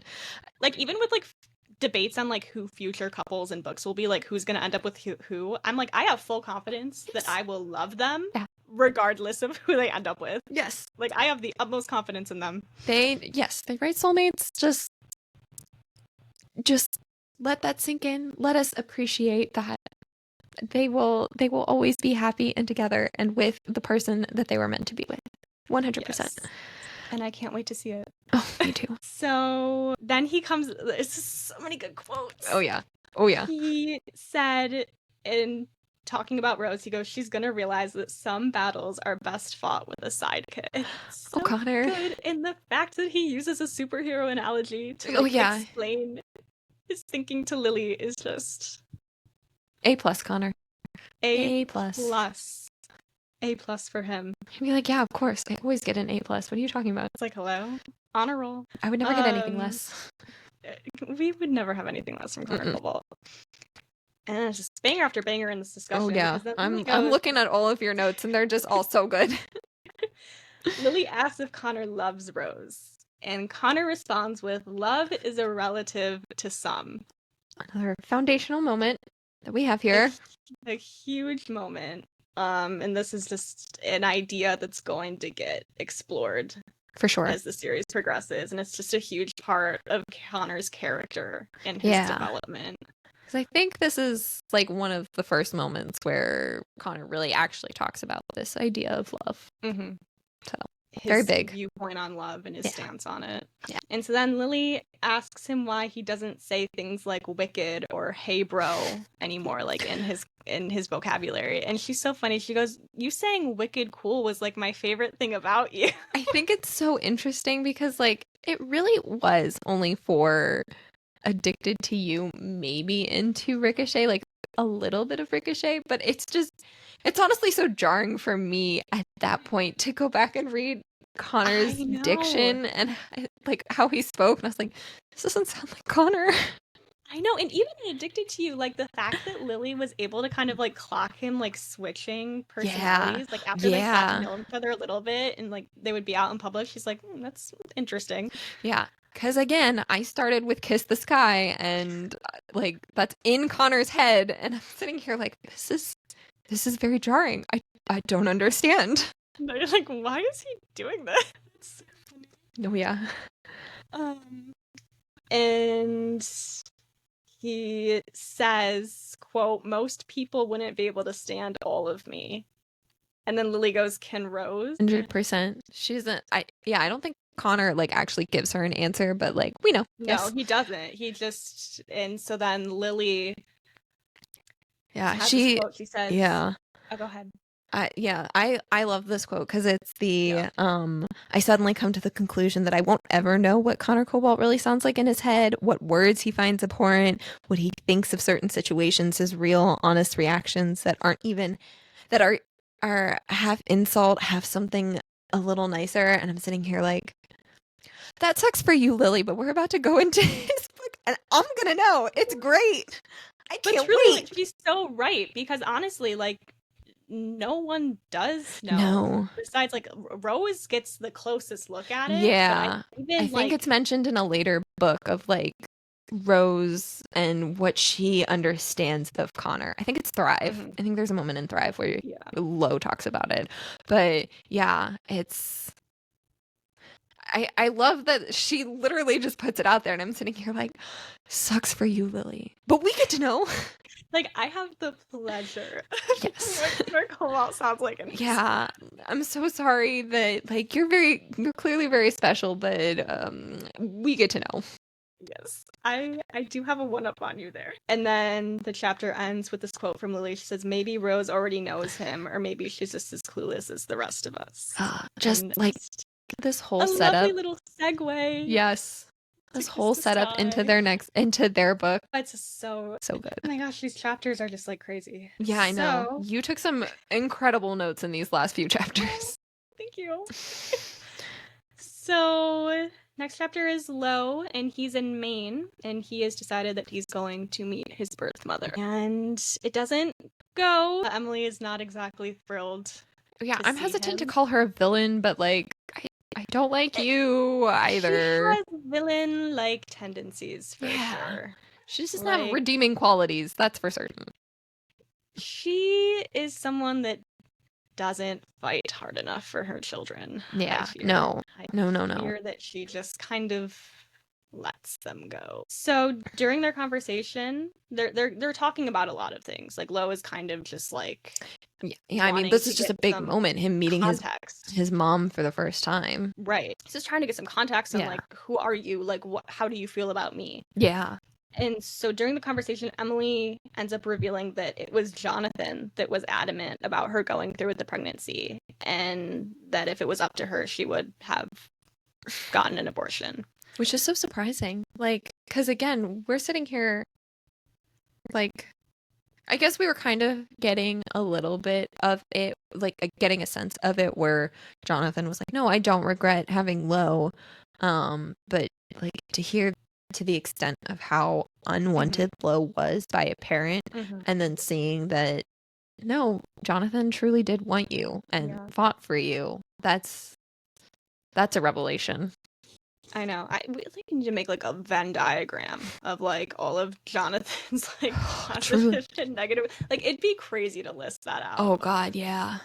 Like, and trying to sort them. Like, to sort, like, it'd be crazy. Yeah. But because it's truly like I get like whiplash. Yes. Going back and forth about him all the time. Absolutely. So she says that if it was up to her, she would have gotten an abortion, and to her horror and confusion, Lo says that she wishes that she would have gone through with it. And she goes, you don't mean that. And he says, why wouldn't I? And she goes, because your father, he gave you everything. And it's so difficult to read for so many reasons, because just the fact that, you know, he's like, I didn't want to be here. But then the fact that, again, it's going back to the conversation of he feels like he should be grateful for having grown up so privileged. Yeah. but just because he grew up privileged, like, it doesn't erase the fact that has struggled so much. Yeah. Both with his addiction and both, like, with the abuse that he's faced from Jonathan. It also reminds me, and I'm trying to find it, I don't know if we talked about it or not, because I don't see it later in the notes, but it's kind of like this parallel. So Lo has that kind of moment, and it's also very similar to something that Lily experiences. And I think she talks with Reich, so I can't remember what point it happens, where Lily feels guilty with, like, my parents gave me everything and I owe them. I think, like, talking about going to rehab or something. And Reich is like, they owe you. What are you talking about? Like, yeah. It was talked about in Ricochet. My parents gave me everything, and she talks about it again with, like, I had so much privilege and my parents gave me my wealth and everything. And Reich's sitting here like, no, they made your life miserable. Right. He's like, he says something along the lines of, like, you and Lo are so, like, warped in your thinking. Yeah. Like, about that. I don't remember where it happens, but yeah. So, like, again, bringing up this privilege of, like, you had wealth and this amazing house that you lived in. You should feel lucky. And it's like, oh my God, no. I know, and it's so hard because it's something that he just, they both struggle with, but I feel like Lo specifically, it's really difficult for him. Yes, for sure. So, yeah, and again, these feelings that he has about, you know, the fact that he should be happy, they all just kind of manifest into more guilt and anger towards himself more than anything, which, you know, can unfortunately lead. We can point some blame at Emily. Come on. Literally the worst. But then we get to meet someone very special. Yes. We meet Willow. Yes. We love Willow. Willow Moore. Yes. Very first time. So oh, yeah. This is a scene that gets referenced so often. Referenced so often throughout. You wait a little bit into the series. Like, we have a little way to go, but it's an important one for sure. So Lo notices that Willow has an X-Men pin on her backpack. I love. It's another huge moment. Yes. Which we won't get into, but it's important to note later on. But he notices that, and so at this point, I think he's still so desperate just to feel some type of connection to Emily. Yeah. And so he clocks the fact that Willow is named after someone from Buffy the Vampire Slayer. Yeah. He's the pop culture lover. And, yes. And so he asks Emily, he's like, oh, did you name her after the Buffy character? And she just kind of looks at him like, what are you talking about? No. It's so sad because, like, he just keeps trying. I know. To find, like, some form of connection. It's not even like he's asking for her to be his mom at this point. No, just like I think he's just trying to understand where he came from. Yeah. And, like, how he ended up. Like, did I get this from any? Like, and I feel like that's something that, like, I can relate to him so much about. Like, I feel like my interests are so different than my family's that I'm when I was younger was searching for things too. And so this scene is like it resonates. It does resonate for sure. So I feel for him there for sure. So he's about to leave and he ends up seeing Willow's little sister from inside the house. Who would then be also Lo's sister as well. Lo's sister as well. Yeah. And, you know, he kind of thinks back to, you know, his life just got turned upside down. Yeah. Because he found out that he had this half brother that he didn't know about. And he tells Emily, he's like, listen, like, it's not my place to tell them, but they're going to find out one way or another about me. Like, regardless of how you feel about me, I am their brother. Yeah. And it's going to be better them hearing it from you rather than a stranger. Speaking from experience. Or from the tabloids. Yeah. Also, I was thinking about it. It's so interesting because we're talking about the fact that, like, a few months ago, Lo learned about having another sibling out there, and, like, that was, like, world shaking, like, everything. I don't understand what's going on, to then going up to meet his mom, and, like, I don't think up until, I don't know what he knew up until actually going up to Maine and meeting her, whether he knew that he had other half siblings, but he sees these half siblings that he has. He learns that he has 2 more siblings, and he kind of handles it pretty well. I have to admire him for that. No, that's such a good point. That's such a good point, because I It don't wasn't think I even thought earth-shattering about for him that. in that moment. Yeah. It was more like and it makes it sweeter because he was like, yeah, I had this earth-shattering moment and I've kind of grown from it, but please don't give that earth-shattering moment to my siblings. Like that's not the way to treat them. Yeah, and I mean, we will see later on if she takes that advice. If she doesn't, we will see. For sure. We will see. So meanwhile, while Lo is up in Maine, Lily is in New York where her therapist is. And she goes to her therapy session alone without Lo, which just stresses me out. We sat there and we're like, thank God Lo is there with her. And then we get this moment where, oh fuck, he's not there. Like, okay. And he told her, he's like, I don't really want you to go to this by yourself. And she did not listen to him. She's like, I'm gonna go by myself. And it was not a good time. Yeah. To be very blunt, Frank, he assaults her and she says no, and Garth comes in and protects her. The end. It's one of those chapters that I can't linger on the details. You know it's coming and you're just like, can we get to the part where Garth steps in? And then I'll feel better. But luckily we do end on a happy note. Because she leaves Oliver's office and ends up going back to see Dr. Manning for the first time. I also love, she's like, can I call you Allison? And she goes, I would like that very much. Yeah. So, we do have that reunion. Thank goodness. We love Dr. Manning.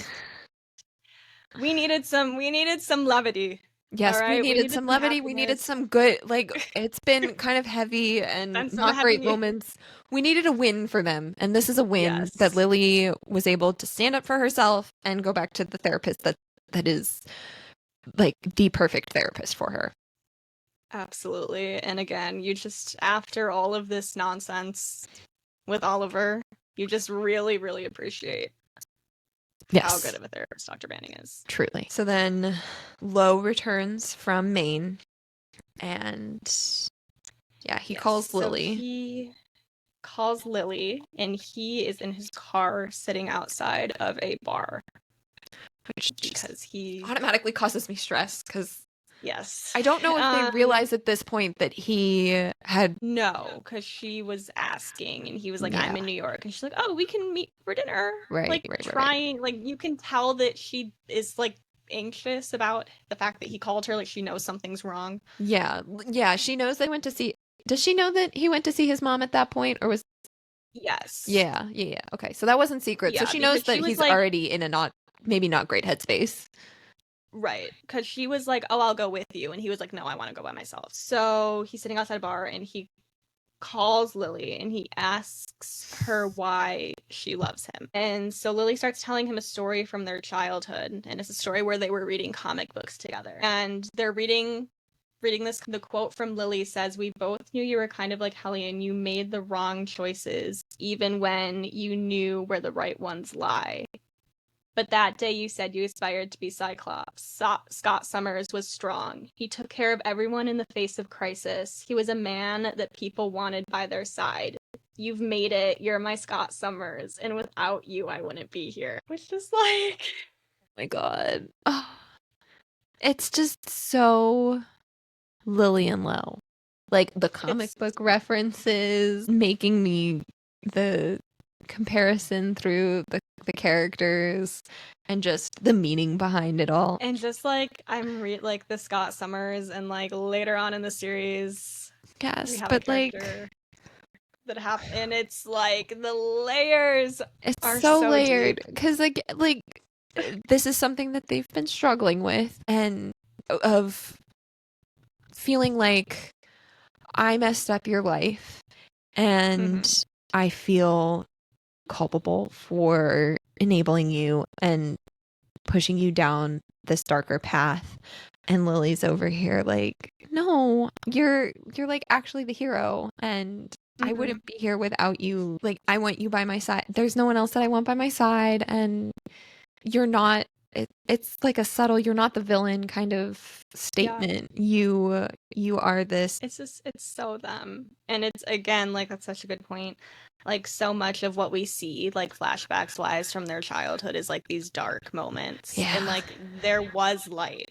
There was light. You're right. And like, this is a moment where we really see that, like, the sweeter it moments. wasn't all, like, there were moments, like, there are Yes. sweet moments there. Yes. And the sweet moments, like, they mean a lot too. They do. Like, they weren't overshadowed. They were, but like now they can.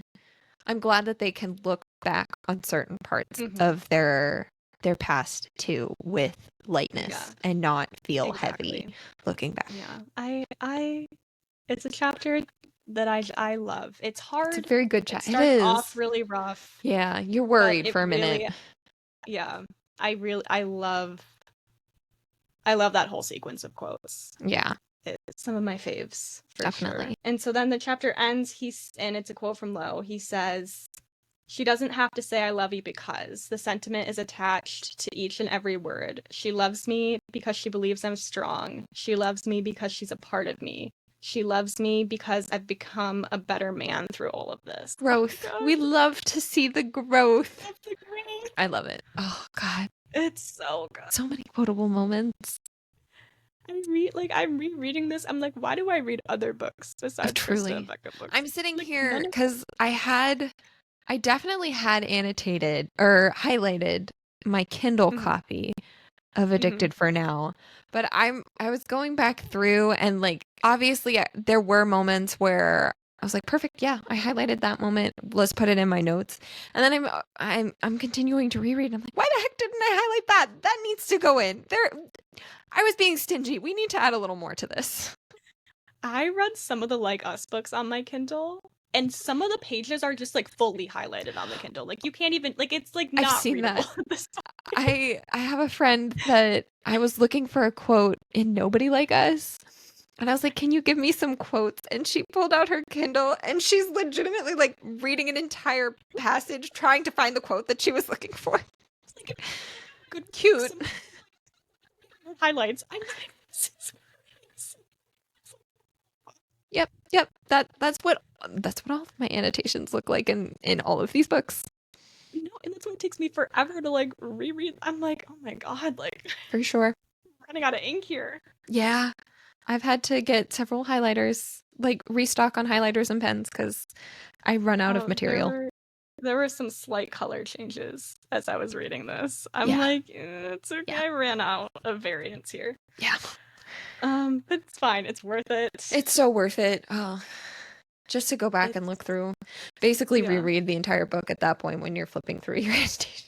I do. I'll sit on the floor and just like read like 5 chapters of like one of them, like, because I'll look for a quote. I'm like, I'm just gonna keep going.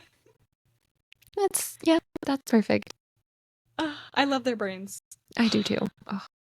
Like, okay. Anyways, it's okay.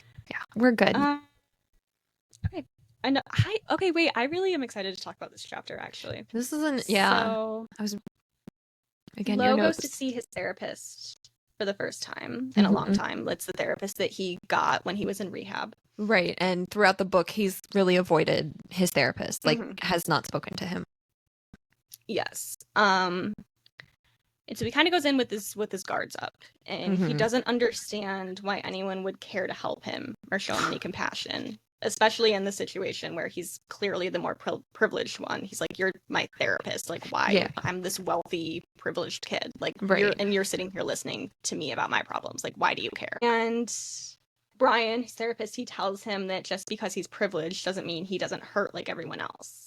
But he is lucky in the sense that he has access to the resources he needs to become better.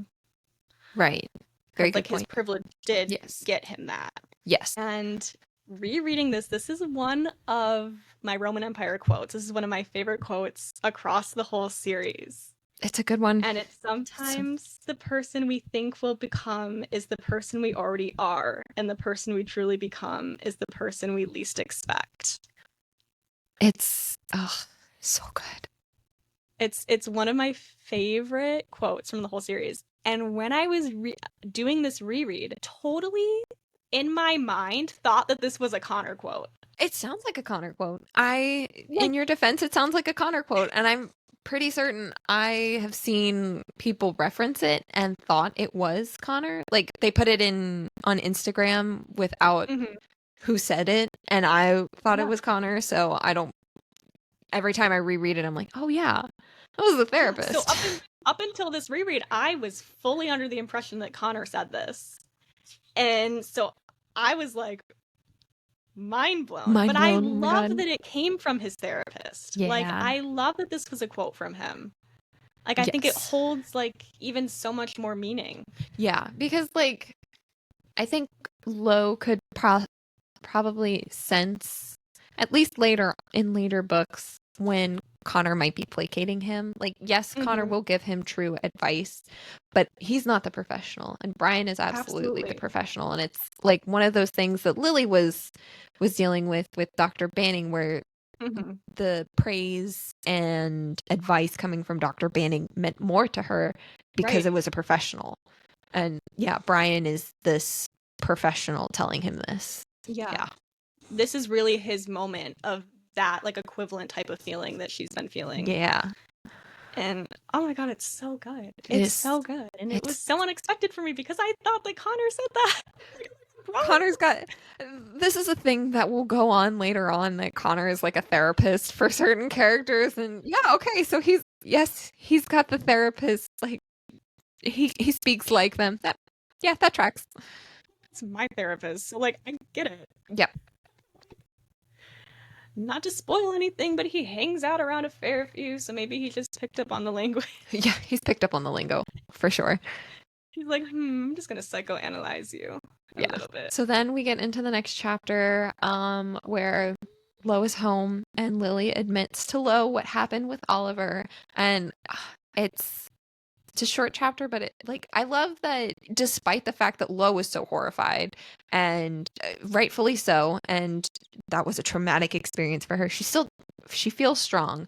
It's kind of like she was talking about how I wish that I could be Rose with my confidence of not needing a bodyguard and being able to stick up for myself. But in that moment, yeah, she did stick up for herself. She said no, and she called in her resource, which was Garth, and she feels strong for it. And I love that Oliver didn't take that from her. That despite this harrowing moment, that she feels stronger for it.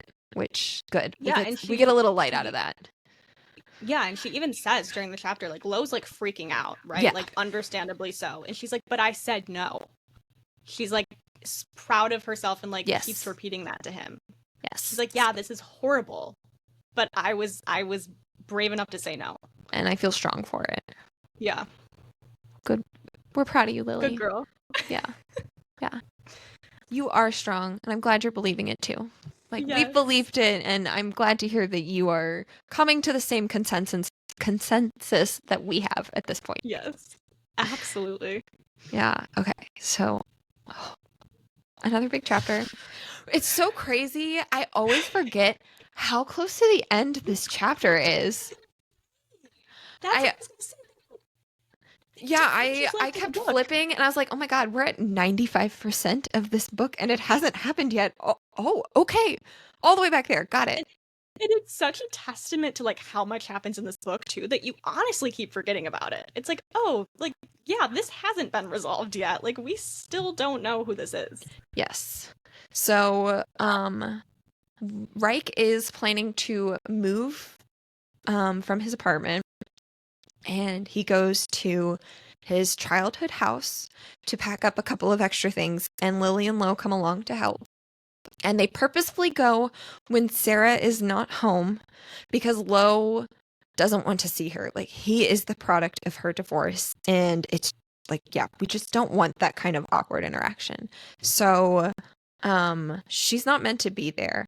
Lily goes downstairs looking for tape or something and opens this drawer, or basically uncovers similar packaging from the package that was sent to her parents' house when she was in Cancun, the package that had the dildo in it that came from the anonymous texter. So it's like oh my God, the anonymous texter is someone in this house. And she does first, like, she's heartbroken at first because she assumes it's Reich. She's like, Lo's gonna be crushed by this. But then Sarah winds up coming home before anyone expected, and she's like, what are you doing in my house? And the horror on her face seeing Lily discover this, she comes to the realization that, oh fuck, it was Sarah. Sarah is the anonymous texter. And oh, it's so heartbreaking. Poor It's Reich. heartbreaking.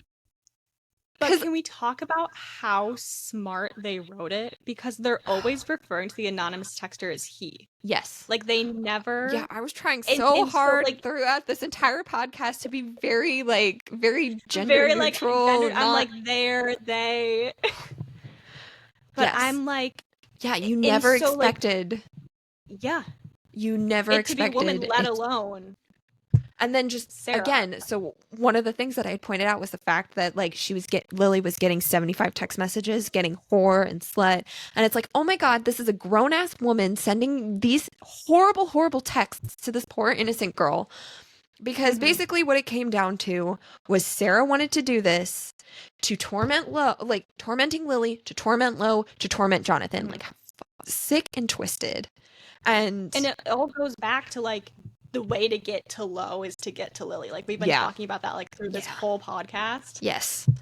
And the fact that a grown woman... It's just, knowing who it was coming from the entire time, you're just, oh my God, we've got yet another villain to add to our list. Like, she was already kind of shitty, right? Because has not talked about her in great light in the past, but this solidifies her as a pretty big villain to the other characters. And oh my God, Reich coming downstairs and he's like, Mom, what did you do? This is a big moment for Lily and Lo because this person has been tormenting them the entire time, but it's actually like they kind of handle it a little bit more in stride than poor Reich. Reich is heartbroken.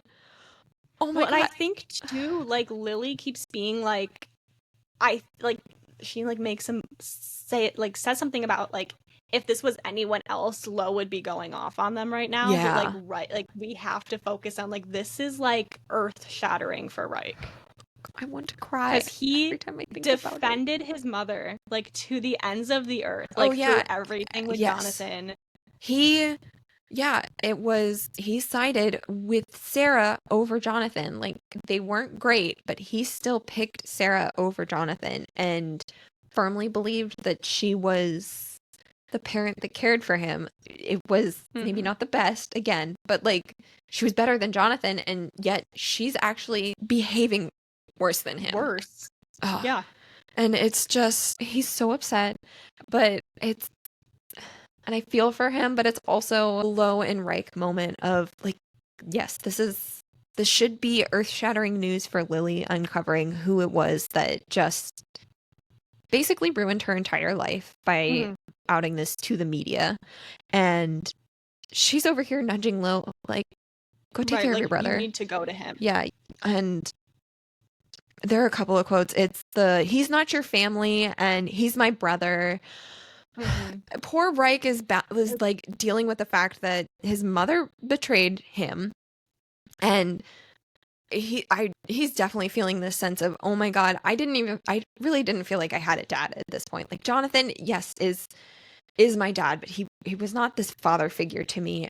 My mother was in my life, but oh my God, like, I'm losing my family. All I've got is my brother at this point. And you made me choose between you and Dad my whole fucking life. You can't stop me from having a relationship with Lo. You can't make that decision for me. It's this, no, you can't take my only family from me.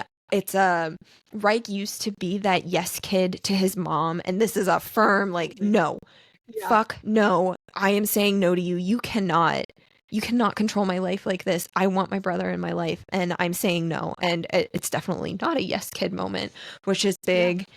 And it shows how important Lo is to him. And oh God, it's And so yeah, Lily like nudges nudges Lo to go to Reich, and I think we both know that I'm not the one crumbling right now. I don't even need to nudge Lo. He's beside his brother within the second. It's just like, yeah, Lo could, if it were any other person, Lo would absolutely be seeing the shittiest things. We've mentioned it again. It hasn't been firmly established at this point, but Reich and Lo are two sides of the hot-tempered triad, and one side of the hot-tempered triad's kind of restraining himself right now, which it's big.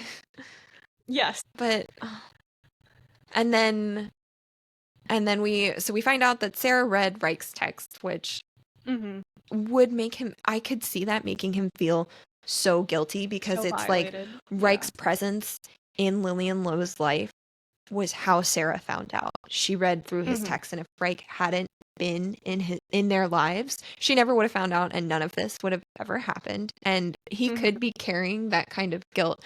But then the end of the chapter, Lo says to him, "Meeting you is the best thing that's ever happened to me. I'm sober and Lily's in recovery. None of that would have been possible if it wasn't for you. You're the fucking reason I'm with the girl I love. You're my brother, so don't you ever feel guilty for what's happened right now." Like, oh my God. And I sob through that whole like, this page is like a disaster. Like, like, but then we've talked about how I've talked in some other episodes, like Reich is Lo and Lily's superhero, and Lo like fully acknowledging, yeah, you saved me, you helped me. It's too much for me. It's so good. He goes, "This is the part that breaks me." Reich goes, "Our parents spent so much time hating each other that they didn't even fucking realize what they were doing to us." Oh my God. Like, hello. Very, very emotional chapter. It's crazy. And again, we're not going to get into later books, but I feel like that line really just like manifests itself later on to like the kind of adults that they want to be. Yes. And it's this first sentiment being spoken aloud, but it's not the last. Like, this sentiment that Lo has towards Reich, it gets complicated at certain points, but he still feels it, and we will see how far that extends. And it extends very, very far. It's so good.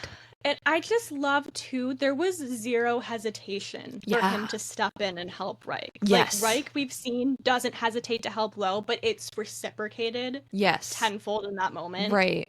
Like, for the most part, Lo has been the one that's received the earth-shattering news and has like, this is the first time he's been in a position. Right. And I guess he has his role model of his big brother to like show him what to do a little bit. Like, oh my gosh. I can't. Yeah.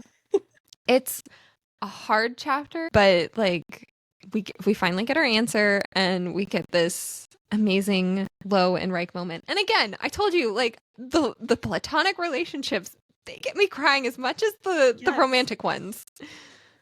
Whew. No, literally from that chapter to the end, crying. Yeah. Like, there's no break. No, it's just emotional gut punch after emotional gut punch. So we get to the next chapter, and we come to the realization there was that moment at the end of the one chapter when Reich and Lo were at Jonathan's house, and Lo questioned, "I wonder who Jonathan is protecting, him or me?" And we actually realized, no, it was Reich. And it's amazing that we didn't clock it, because Jonathan calls Lo while they're in the car, and Lo picks up, and he's like, "I found out who the leak is." And Reich starts speaking to him. And that's when Jonathan realizes that Reich was with him. Jonathan probably would have told Lo who it was if Reich hadn't been there with him. And Jonathan decided to prioritize the fact that, like, my sons are together, and I'm going to have that instead of ruining Reich's life. Like, I want Reich in my life as well. I want both of my sons. That has been my end goal, was to have my 2 children actually be siblings to each other. And I'm going to get that over ruining Reich's relationship with Sarah. Like, oh my God, okay, Jonathan, stop being this goddamn confusing. No, just the more we talk about him and like my feelings about him, I'm like remembering other things he does later on. I'm like, oh God, I can't. It's like, let's focus on the here and now, Amelia. Yes.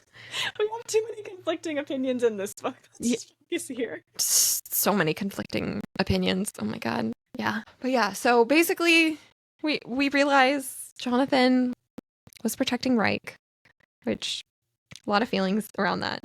And then Lo goes to Aaron.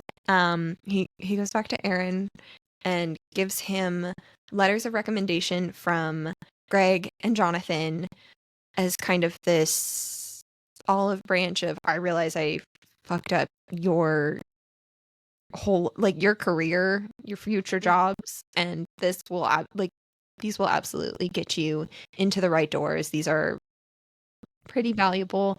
And he's just like, you can tell that he doesn't really care whether Aaron forgives him or not for it. He does. He does show remorse at the end of the chapter, but you can tell that Lo was not doing it for the forgiveness. He was just trying to do what's right. And there's a quote too in that chapter. Like, Aaron says, like, I'm sorry to him. Like, Lo's leaving. Yeah. And Aaron's like, Yeah. I'm sorry too. Yes. And Lo kind of gets emotional because he's like, hearing those words are just as difficult to me as saying them. Yes. And it just shows, like, how much growth he still has to do to, like, forgive himself and, like, see himself as someone that's, like, worthy of, like, an apology.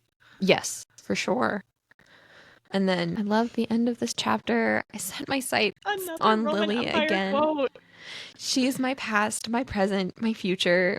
So when I open the door and slide into the driver's seat, I'm not surprised that it feels like I'm returning home. Also, again, this feels like a parallel, this whole mention of past, present, future. There's a book down there that might have those words written on them, and just like seeing the parallels. I love it. I love it. So good. So good. So then, no, all right. Very last chapter. They get back to the Princeton house, and it's so cute because Lo is very clearly trying to like lead her up the stairs and into their bedroom, and she's over here like, I'm practicing restraint right now. And he's like, of all the times, no. Damn it. Can something just work out the way I want it to work out? He's like, I'm trying to be proud of her, but like, damn, not today. Yeah. So Lily goes in to the bedroom and she sees that Lo has decorated the room with rose petals, and he proposes to Lily Calloway, will you marry me for real this time? Which, like, this whole thing of, are they fake? Are they real? They used to be a pretend. When they were younger, they had a pretend wedding. But like, this future, it's all, this present and future of theirs is all just so real, and being reminded of that, oh my God. And he does get her an engagement ring that is more her style, which thank God. Just, I cannot get over Jonathan handing her a ring. It makes so much more sense.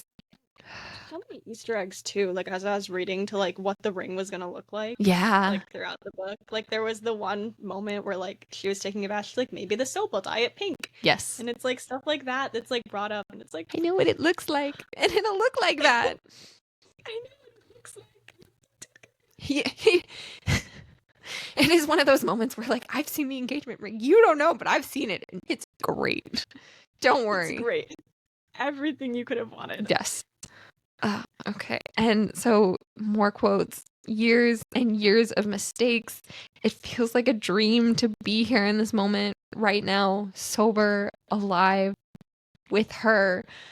Just like, I love, it's like this list, and yeah, it's the combination of the entire list, because yeah, he could be sober, but it could have so easily been that he was sober and they were apart. Like, there were so many reasons that they wouldn't be together, and attacking on that end part of like with her, it is truly the dream. Like, he has all of it at this point. He is doing better. He's growing, and he's doing it with Lily at the same time. I love it.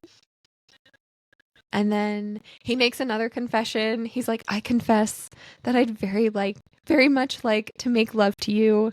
My heart flips at the last words. We never say make love. We fuck, we screw, we bang. Making love is for the soft-hearted without tar-coated pasts. Lily claims that she doesn't deserve to make love, but I'm determined to change her attitude. Like, I'm determined to change her attitude too. The fact that, yeah, I mean, it's this sobering moment of like, this is so beautiful, but the fact that they still feel like they have these a tar-coated past. I don't want you to feel like your dark future should dictate what kind of beautiful life you should have in your future. Like, no, has defined some aspects of your life for sure, but like, please leave a lot of that in the past and like, go to this bright future. You can continue to make choices that will become part of your past and make it lighter and less tar-coated, and you are so deserving of this future, and you will continue to be so deserving of this future. I forgot to tell you at the beginning of this that we might need tissues while discussing some of the book. My bad. Oh God. Yeah, I think about it every time. The tissues sit in my kitchen and I look at them, and I never bring them into my room when I record. I need to get better about that. Okay, and then, all right, we've worked through some of them. Final line. We're not even done. No, that was not the end. The end is her eyes brighten with possibilities, but she doesn't insist, doesn't act, or compel me for more. She waits for me, just as I ask. The ending, like that ending parallel. Oh God, it's so beautiful. I'm so happy. They've gone through it in this book, and so many voices were coming at them, like the media and their parents trying to dictate the way their life should be. And I love that, like, they do get this final moment of, I want a say in how I propose to her and how our future is going to start. And it's not going to start with my dad proposing to her. It's going to start with this very meaningful proposal, which I love. And did you say box that he wrapped the ring in was wrapped in the comic book strips? No. I don't know if we said that. I did not.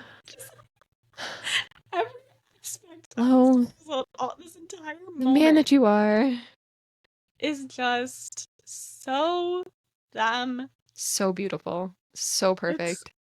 It's so good. Chef's kiss. Yes. So that is the end of Addicted for now. Just, oof. Yes. So good.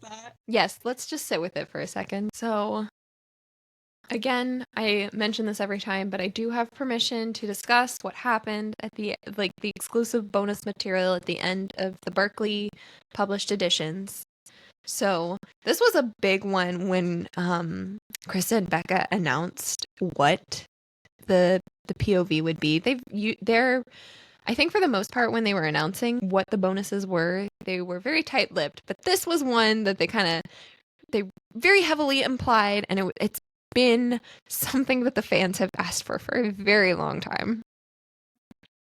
And it is Rose and Connor's first date, which I love that it ends with Addicted for Now, because then you get to go into Kiss the Sky, and it's again another perfect setup for Rose and Connor. But so basically, it's not a very long bonus scene, but again, what had happened was in Addicted to You, Connor had asked Rose to go on a date with him to see The Tempest, which she loves Shakespeare. And so basically she's getting ready to go on this date with him, which is where it starts up. And I did not take my notes, but I did reread it before we started. But like just quotes. Yeah, no, I mean, I'm looking at quotes. The first thing I caught It's hard enough knowing he's seemingly perfect for me on paper. I can already see my mother frothing at the mouth at the idea of Calloway and Cobalt babies. Cool. How about that Cobalt Empire, huh? That Cobalt Empire series. Yeah. Really gnawing at the bars of my enclosure. Give it to me now. But Manifesting a release date. Sometime at end of the year. I'm waiting for it. Big announcement we've been promised. Exciting announcement. I'm like checking the Patreon emails. Oh yeah. I'm like, I'm ready for it. So good. But anyways. Yes, so she's getting ready. We see this nervousness that is kind of like, we'll see it at the beginning of Kiss the Sky too. So we're getting like a first, if you were a first time reader reading this is like we're getting this sense of the way Rose kind of feels being in a relationship with Connor. She's a little nervous because like she doesn't know what to expect with him, what his expectations are for her. She's definitely put off this air of being an ice queen, very in charge in her life, and it makes her question a couple of things. So she doesn't know what Connor's expectations of her will be.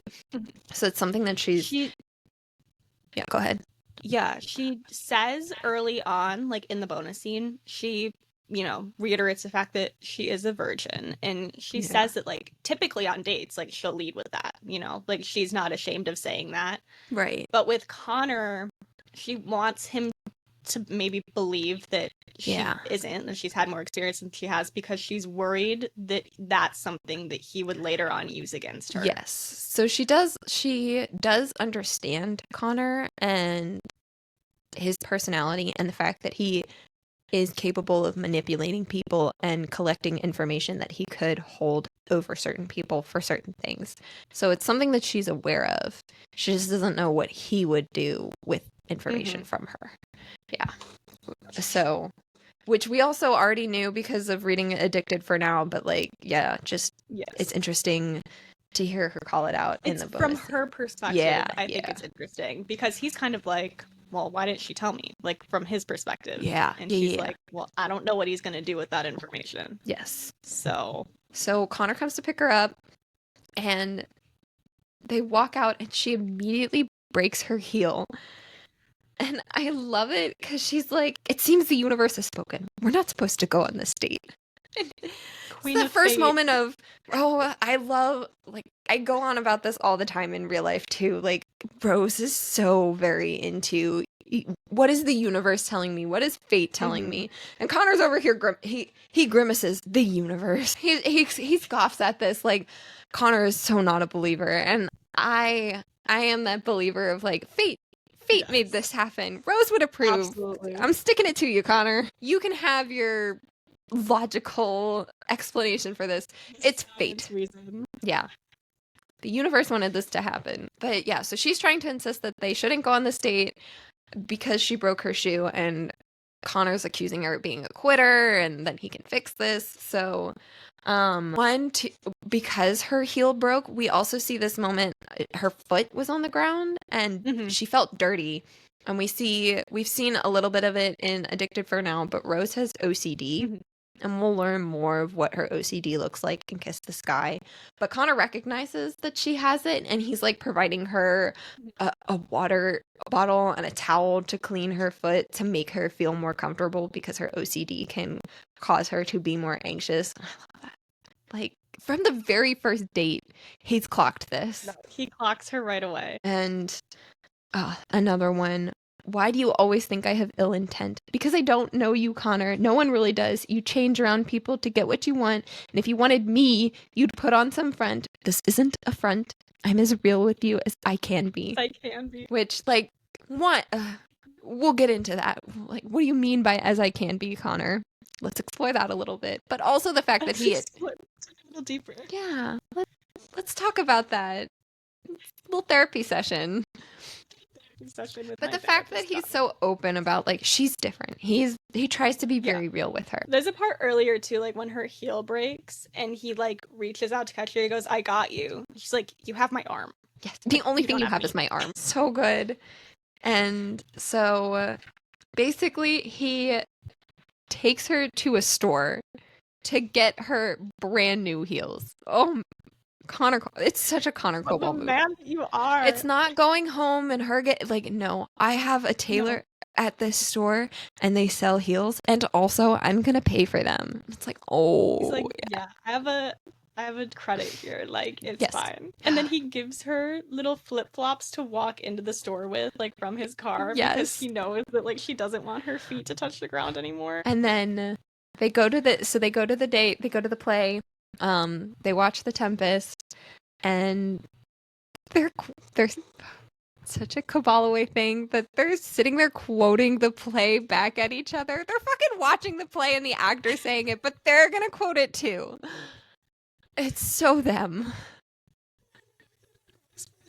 That's a quote that doesn't happen yet. Yeah, that comes in Act 2. And she lets him hold her hand. yes. Like after that. Yeah, because Rose is very iffy on intimacy and touching, and we see a lot of it in the first couple of books. That it's very surprising when Rose shows PDA with Connor. It's like it's a kind of out of character moment to see her in front of people showing Connor PDA, and she tries to be very put together and isn't like touching is not kind of her way of showing affection. And but like letting Connor hold her hand, oh, so good. And then the play ends, but they still wind up staying. So like they sit and talk, like of course they do. They sit and discuss everything, and they have to be kicked out at the end. Like, please leave. One's in the theater. I know, and it's like I love that she was like Connor looked up and he was surprised too. Like he didn't know that like clock at the time was passing like that. Yeah, by the surprise on Connor's face, neither had he. Time must have slipped past us. Like they're just so entranced with each other, and they're the two nerd stars in full orbit, and they can't notice anything else that's around them. Oh, so perfect. And then we get the end of the date. He doesn't press her. He takes her back to her house, to the Villanova house. I think it's the Callaway residence, so I assume the Callaway, yeah. And he doesn't press her, like, because she was nervous about, like, do I give him a kiss at the end? I'm not giving you a kiss at the end. And yeah, you can't kiss me. He only smiles. I know. You can't come inside. I know. He just, he knows. Don't worry, Rose. He gets you. But then he's like, I want to see, like, can I see you again? And it's, okay, they had a good date. And it's, he wants more with her. And I love it. He wants to continue dating me. Like, she says something like, it feels like the beginning, or something like that. Yeah. Let's see. Oh, sorry, I'm on the wrong page. There's the part where he wants to continue dating me. The knowledge surges a deeper feeling inside my lungs. I could say no, but I'd be lying to myself if I said I wanted this to end here. Yeah. Yeah. No, we don't want it to end here. Let's continue this. But and then, sorry, I wanted to go back to when they were. He was holding her hand. Mm-hmm. Yeah. So he's resting her hand on her in the limo on the way back. Oh, yeah. And there was this quote, and she says, I won't admit aloud that it feels good, his hand, the warmth of his skin. It's reassuring, calming, and possibly that's just the power of Connor Cobalt to make people feel at ease. I like it. I suppose because I need it. Maybe I even want it. Yeah. Like, if that is not, like, him being a rock to her. Oh, God. He is her rock. It's so perfect. Yes. Like, he just gets her. And then, like, that's the power of Connor Cobalt. It is the power of Connor Cobalt. He's that cool, calm, flowing river. 100% from the beginning. And I think he kisses her hand, and that's like the end of the night. I was reading it and I recognized it because I don't speak French, and she goes, "À la prochaine, Richard." And again, I apologize for my French, but I thought it was funny because I really don't hear Rose saying that. There's another character that says "à la prochaine," and I'm like, oh my gosh. They're both saying it now. I associate it with this one, but now this one's saying it too. I think it's so cute. I was just very excited that so lame, so little, but I'm like, I know that. No, I love it. No, and then too, when he was like, can I kiss your hand? And she goes, quickly. If you must, peasant. Quickly. I love her. So good. Yeah, them speaking French to each other. Yes, so good. And then we get a couple of the text message threads, which we don't have to like read through all of them, but I think they're very cute because it was like it's the spring break thread. So Yeah. it's the text messages they do when they were they're when they were in Cancun specifically. But I love the one where they're sent, like we were talking about how cute it is that they were talking whether the turtle what they'll Yes. pet, Mhm. and then we see it in the bonus scenes. Yes. Where is it? So like It's Connor or Rose? Lowe's and I have a very important question. What is the proper term for a turtle's nose? I said muzzle or snout. Lowe thinks it's just called a nose. Listen, they You keep going asking back what and their forth. nostrils are called? Is this a trick question? And Connor's like she's wondering if you're confused about how they breathe or about their facial anatomy. Do they not breathe out of their nose and mouth? Question mark, question mark, question mark. Shocked face. These are so. And then Connor's like, let me simplify. The holes above their mouth are called nares. Turtles respirate through the nares and however you say the word, cloaca? Whatever it is. Yeah, I don't know. Cloaca. And then Lo goes, what is that? And Rose goes, look it up. And Lily goes, OMG, they breathe through their buttholes. All in caps. Oh, it's just like peak Lily, Lo, Rose, Connor conversation. I love it. Thanks for the mental image. You asked, Lauren. And so then she goes, so wait, I guess Lo and I were both wrong about their noses. And Connor says, actually, no, there are multiple species of turtles, and there is one called the fly river turtle. And then Rose says, also known as a pig-nosed turtle. Connor said it has a snout. And Lily says, aha, I was right, I knew it. Lo goes, I never doubted you for a second, love. I just noticed this other text message. I feel like we see it again, but so they're going out to dinner and Connor's asking where everyone is. Lo and I are waiting on Daisy in the room. We didn't want to leave her. Yeah, we don't abandon people, Rose. Go fuck a cactus, Lauren. And I feel like we see Rose send that text to Lo at another point. It's a consistent thing that she says to him. Yeah. There was another moment. It's in that same thread. So Lily, they're like, where is Reich and Melissa? And Lo's like, they're probably fucking in an elevator. And Daisy's like, ooh, the hotness of it all. And Lily goes, and Connor's like, Reich is like, for fuck's sake, I'm in this thread too. And Lily says, so you aren't having sex in an elevator and texting us at the same time? Or did you already have elevator sex? OMG, are we catching you before the act? And Daisy goes, I'd also like the details. And then Melissa goes, get a life, or better yet, get a boyfriend of your own and stop wishing you had mine. Daisy says, sorry, I was joking, honestly. And that's just another moment. Like we were talking about it earlier, of her just like shutting down immediately. Yes. And I think just trying that through the text messages was really interesting. Yeah. All of the text messages are so cute. If I could read them all, I would, but that might take us forever, but we just one by one. Yeah. Okay. So that is the conclusion of everything in the book. I think we've kind of we basically talked about our Roman Empire moments and favorite quotes. I think we sufficiently had that covered. So now we move on to the Addicted for Now trivia questions. All right. I believe in you. Oh, thank you so much. I was reading through again. Oh gosh, you haven't heard the Ricochet podcast, but I did mess up a couple of answers that I had written for those questions. My fingers are crossed. I have not edited since I stuck them in this document, so fingers crossed that I wrote down the correct answers. We'll find out. All right. Number 1. If the whole world says living without each other is what we should do, then this will be the blank blank I make. Fill in the blank. We were talking about it. Yeah, I was sitting here like, oh, we're talking about all of these answers. It's like best something, like best. Is it the whole world says living without each other is what we should do? Then this will be it doesn't have choice in it. I have no idea. All right, 3, 2, 1. The answer is last wrong. This will be the last wrong I make.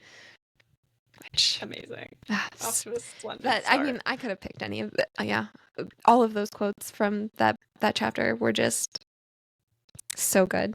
All right, All right, good. 0 for 1. It's Keep okay. going. Question 2. Who does Lily first suggest that Lo and her dress up as for Comic-Con that year? A. Thor and Sif. B. Loki and Sif. C. Hellion and X-23. D. Cyclops and Jean Grey. I'll give you a hint. It's a trick question. So it's C, Hellion and X-23. No, it is Thor and Sif. It's a trick question. I always put Hellion and X-23 as an answer, and everyone goes for it. I'm like, no. Like, I get that that's, yeah.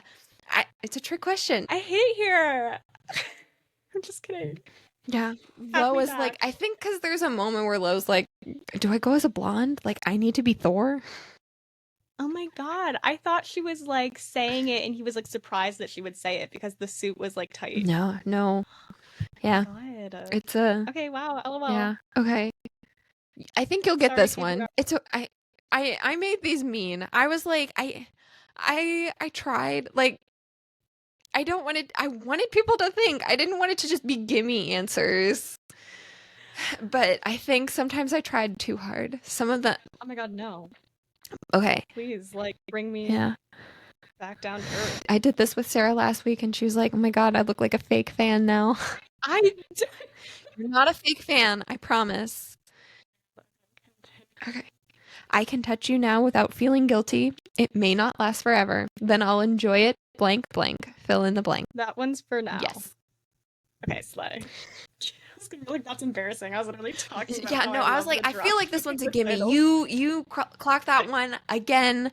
I've said it in all of the trivia questions so far. If the title existed somewhere in the book, I tried to put it as a question in the trivia.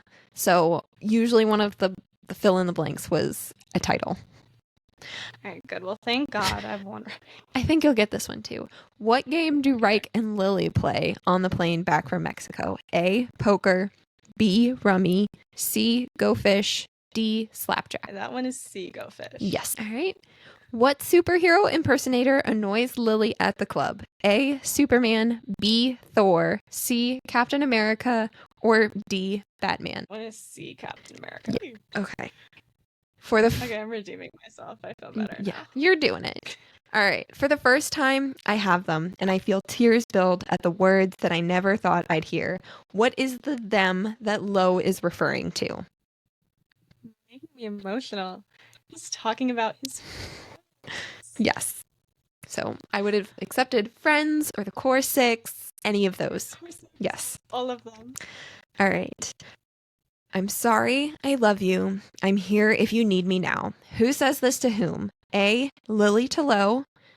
B. Rose to Lily. C. Lo to Lily. Or D. Lily to Daisy. That one is B, Rose to Lily. Yes. Listen, I tried to trick you with a couple at the beginning, but you know what? You came back strong. I came back strong. No hesitation with those answers. Jesus, I own over 100 Krista and Becca books, and I'm like, if I don't get some of these right, it's gonna be embarrassing. Yeah, well, I imagine being embarrassed that you wrote the question and you got it wrong. I'm sitting here with like my hundreds of books. Like, oh my God, I couldn't even write. I was reading the book and I couldn't even write the question. I'm not a fake fan, I promise. Okay, so that is the end of the Addicted for Now discussion between the two parts. And I just want to say again, thank you, Amelia, for joining. I love talking with you. You had some fantastic points. And thank you to the listeners for listening to basically 5 hours of us talking about this one book. I hope you enjoy. Be sure to stay addicted to KB books like us. Okay. And